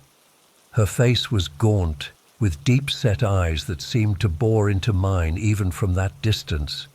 She wore what looked like a long black dress with a high collar, the kind women wore in the early 1900s. Her hair was pulled back tightly from her face, and she was staring directly at me. I rubbed my eyes, thinking exhaustion was getting to me. When I looked again, the window was empty. I let out a shaky breath and quickly climbed into my patrol car. As I turned the key in the ignition, I glanced in my rearview mirror. My blood turned to ice. She was standing halfway between the house and my car, still staring at me with those hollow eyes. Her dress didn't move in the breeze. Nothing about her moved at all. She was completely still, like a photograph. I threw the car into reverse so fast I nearly stalled the engine. The tires sprayed gravel as I backed out of that driveway, never taking my eyes off the rearview mirror. She didn't move, didn't try to approach, just stood there watching me leave. Once I hit the main road, I floored it. I didn't stop until I was 5 miles away, parked in the lot of a 24-hour gas station with the engine still running. My hands wouldn't stop shaking. I sat there for nearly an hour, trying to process what I'd seen. I never filed a report about it. What would I say? Responded to a noise complaint, found a ghost? Instead, I marked it down as no suspicious activity found and tried to forget about it. For the next 6 months, I avoided driving past that house during my shifts. I'd take the long way around, adding an extra 15 minutes to my patrol route just to avoid seeing that oak tree. My fellow deputies noticed but didn't say anything. I think they figured I had my reasons. Then, about 6 months after the incident, I heard the county had finally sold the property to some developer from out of state. Within a week, they demolished the house. I drove by the day after the demolition was complete. All that remained was a bare patch of earth and that oak tree. They'd left it standing. As I sat there looking at the empty lot, I felt relief wash over me. Whatever had happened that night, whatever I had seen, it was over now. The house was gone. But then I noticed something that made my skin crawl. There was a small dark shape hanging from the branch that stretched over where the pathway used to be. It was swinging slightly, even though there wasn't any wind. I didn't get out to investigate. Some things are better left unknown. I never told anyone about what happened that night. Not my partner, not my family, no one. Who would believe me? A cop claiming he saw a ghost in an abandoned house? I'd be the laughingstock of the department, maybe even forced into a psych evaluation. But sometimes, when I'm on night shift and driving through particularly dark stretches of county road, I'll glance in my rearview mirror, and for a split second, I think I see her sitting in my back seat. Just a flash of that pale face and black dress before I blink, and she's gone. I still wonder about that whisper I heard. Help me. Was she asking for my help? Or was it a trap to get me to stay longer? What would have happened if I hadn't left when I did? I don't have answers to any of these questions, and I probably never will. All I know is that I saw something that night that I can't explain, something that shouldn't have been possible. And sometimes, late at night when I can't sleep, I wonder if she's still out there somewhere, standing in the darkness, waiting for someone else to hear her whisper. I've debated whether to share this for years. My wife says writing it down might help, even if no one believes me. I know what I saw and what's still following me. This happened about 10 years ago when I was still living in western North Carolina, in the South Appalachian region about 30 minutes outside of Asheville. I grew up there, surrounded by those ancient mountains. People don't realize the Appalachians are over 1 billion years old, older than the Rockies, older than the Alps. Mountains that old have secrets, things that hide in the hollows and deep woods. Most locals have stories they won't share with outsiders. I was 22 and coming home late from my automotive mechanic school in Asheville. It was mid-October, around 11:30 p.m., and I-40 was nearly empty. I remember everything about that night with perfect clarity. The moon was barely visible behind thick clouds, making it darker than usual. What first struck me as odd was the silence. Usually you hear all kinds of nocturnal sounds in those mountains. Insects, owls, sometimes coyotes, but there was absolutely nothing, just dead silence except for my truck's engine. I didn't think much of it until I took my exit. There's this 24-hour truck stop that's always lit up like a Christmas tree with semis parked all around. That night, it was completely dark. No lights, no trucks, nothing. I slowed down, thinking maybe there was a power outage, but even the backup generators should have kicked in. It gave me a weird feeling, but I kept driving. The road to my parents' house has this sharp curve about 2 miles from the exit. As I was navigating it, I had to slam on my brakes because something ran out in front of my truck.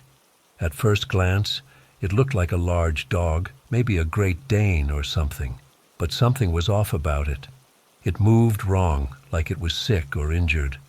I stopped completely, worried I'd hit it. That's when I noticed the smell. If you've ever driven past roadkill on a hot summer day, it was like that, but 10 times worse. Rotting meat and something else I can't describe. I figured there must be a dead animal nearby, and this dog was scavenging. I put my truck in reverse to back up and go around whatever it was. In my rear-view mirror, I saw what I thought was the dog standing at the edge of my headlights. Except it wasn't on all fours anymore. It was standing upright, and it was tall, way too tall to be any kind of dog. I'm talking nearly 10 feet. My brain couldn't process what I was seeing. It wasn't a dog. It wasn't a man. It was something in between, but wrong in every possible way. Its skin hung loosely off its frame, like it was wearing a suit that was too big. The skin was covered in what looked like dirt or mud. Its body was thin, almost emaciated, but its proportions were all wrong. The right arm was longer than the left, and both arms hung down unnaturally low, almost to its knees. When it turned toward my truck, I saw its face, and that's what still wakes me up at night. The face had no defined edges. They seemed to move and change as I watched. It had no eyes, just empty sockets where they should be. The skin was gray and lifeless. Its nose was pushed in, almost like a bulldog's, but distorted. But the worst part, the absolute worst, were the teeth. They didn't seem to be in a mouth. They just spilled out from its face, arranged in no pattern I could understand. Too many teeth, all different sizes, like they'd been collected and stuck onto its face. I couldn't move. I couldn't breathe. My hands were frozen to the steering wheel. Then a light came on at a house about 100 yards up the road. The creature's head snapped toward the light, and it ran, on its hind legs, into the woods. It didn't lumber or shuffle. It moved with this unnatural speed that nothing that size should be capable of. I floored it all the way to my parents' house. My hands were shaking so bad I could barely get the key in the door. Once inside, I loaded every gun we had, my dad's hunting rifle, my shotgun, and my handgun.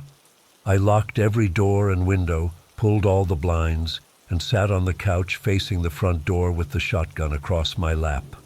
My parents were asleep, and I didn't wake them. What would I even say? Around 3 a.m., I smelled it again. That horrible stench of death. I moved to my dad's office, which faced the national forest behind our property. Looking out the window, I saw it standing at the edge of the woods, maybe 50 yards from our house, just standing there, perfectly still, like it was waiting for something. I don't know how long it stood there. Minutes felt like hours. Then it started moving toward the house, not walking, not running, more like gliding, like its feet weren't quite touching the ground. I raised my dad's rifle and fired 3 shots through the window. The sound was deafening in the quiet house. The creature made this sound I'll never forget. Not a scream, not a growl, something in between that no natural animal should be able to make. Then it was gone, disappearing back into the tree line faster than anything that size should move. My parents came running, of course. I told them I'd seen a bear trying to get to our trash cans. My dad believed me, or at least pretended to.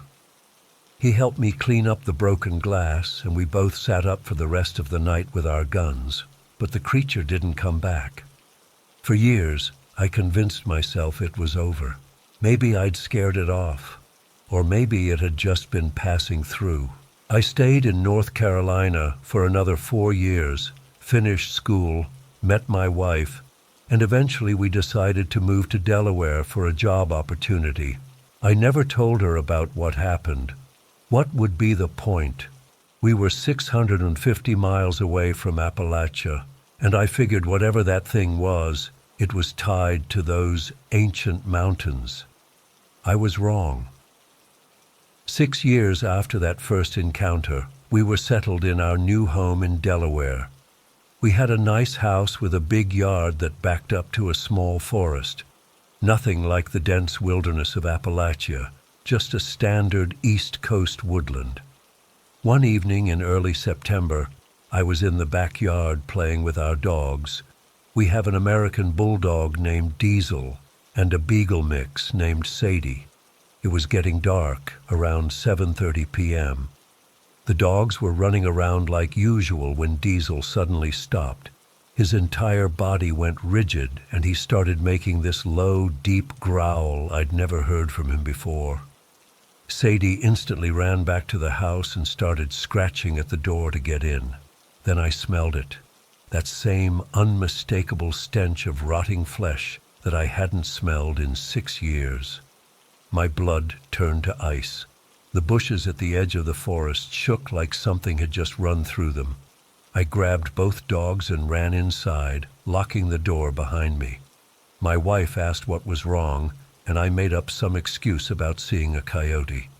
That night I didn't sleep. I sat by our bedroom window watching the tree line, waiting, but nothing came. The next day I installed motion sensor lights all around our property. I bought more ammunition for my guns. I started bringing the dogs in before dusk every single day. My wife thought I was being paranoid about local wildlife, but she doesn't know the truth. Whatever that thing was in the Appalachians, it somehow followed me. Across 6 states, over 650 miles, it found me. For the past 4 years, I've had occasional visits. I never see it clearly like I did that first night, just glimpses, movement at the edge of the woods, the unmistakable smell, and once a clear view of that too tall silhouette standing between 2 trees. The motion lights have gone off several times in the middle of the night with nothing visible on our security cameras. Nothing but a strange distortion in the image, like heat rising from pavement. Diesel always knows when it's nearby. He'll stop whatever he's doing and stare fixedly at a specific spot in the woods, growling that same deep, threatening growl. Sadie just hides. I've done research, looking into Appalachian folklore, Native American legends, anything that might explain what this thing is and why it's fixated on me. The closest I've found is something called a not deer, an Appalachian legend about creatures that look almost like deer but move wrong, have too many joints, or stand on hind legs. But what I saw wasn't anything like a deer. I've thought about moving again, maybe to a city where there are no woods nearby, but somehow I know it would find me again. Something tells me that running would just make it more interested. I don't know what it wants or why it's following me. All I know is that I will never enter the woods after dark again. Not until this thing, this demon or whatever it is gone from my life. If you live in the Appalachians, especially western North Carolina, and you're driving at night, if the woods suddenly go silent and you smell something dead, don't stop your car. Don't look in your rearview mirror. Just drive.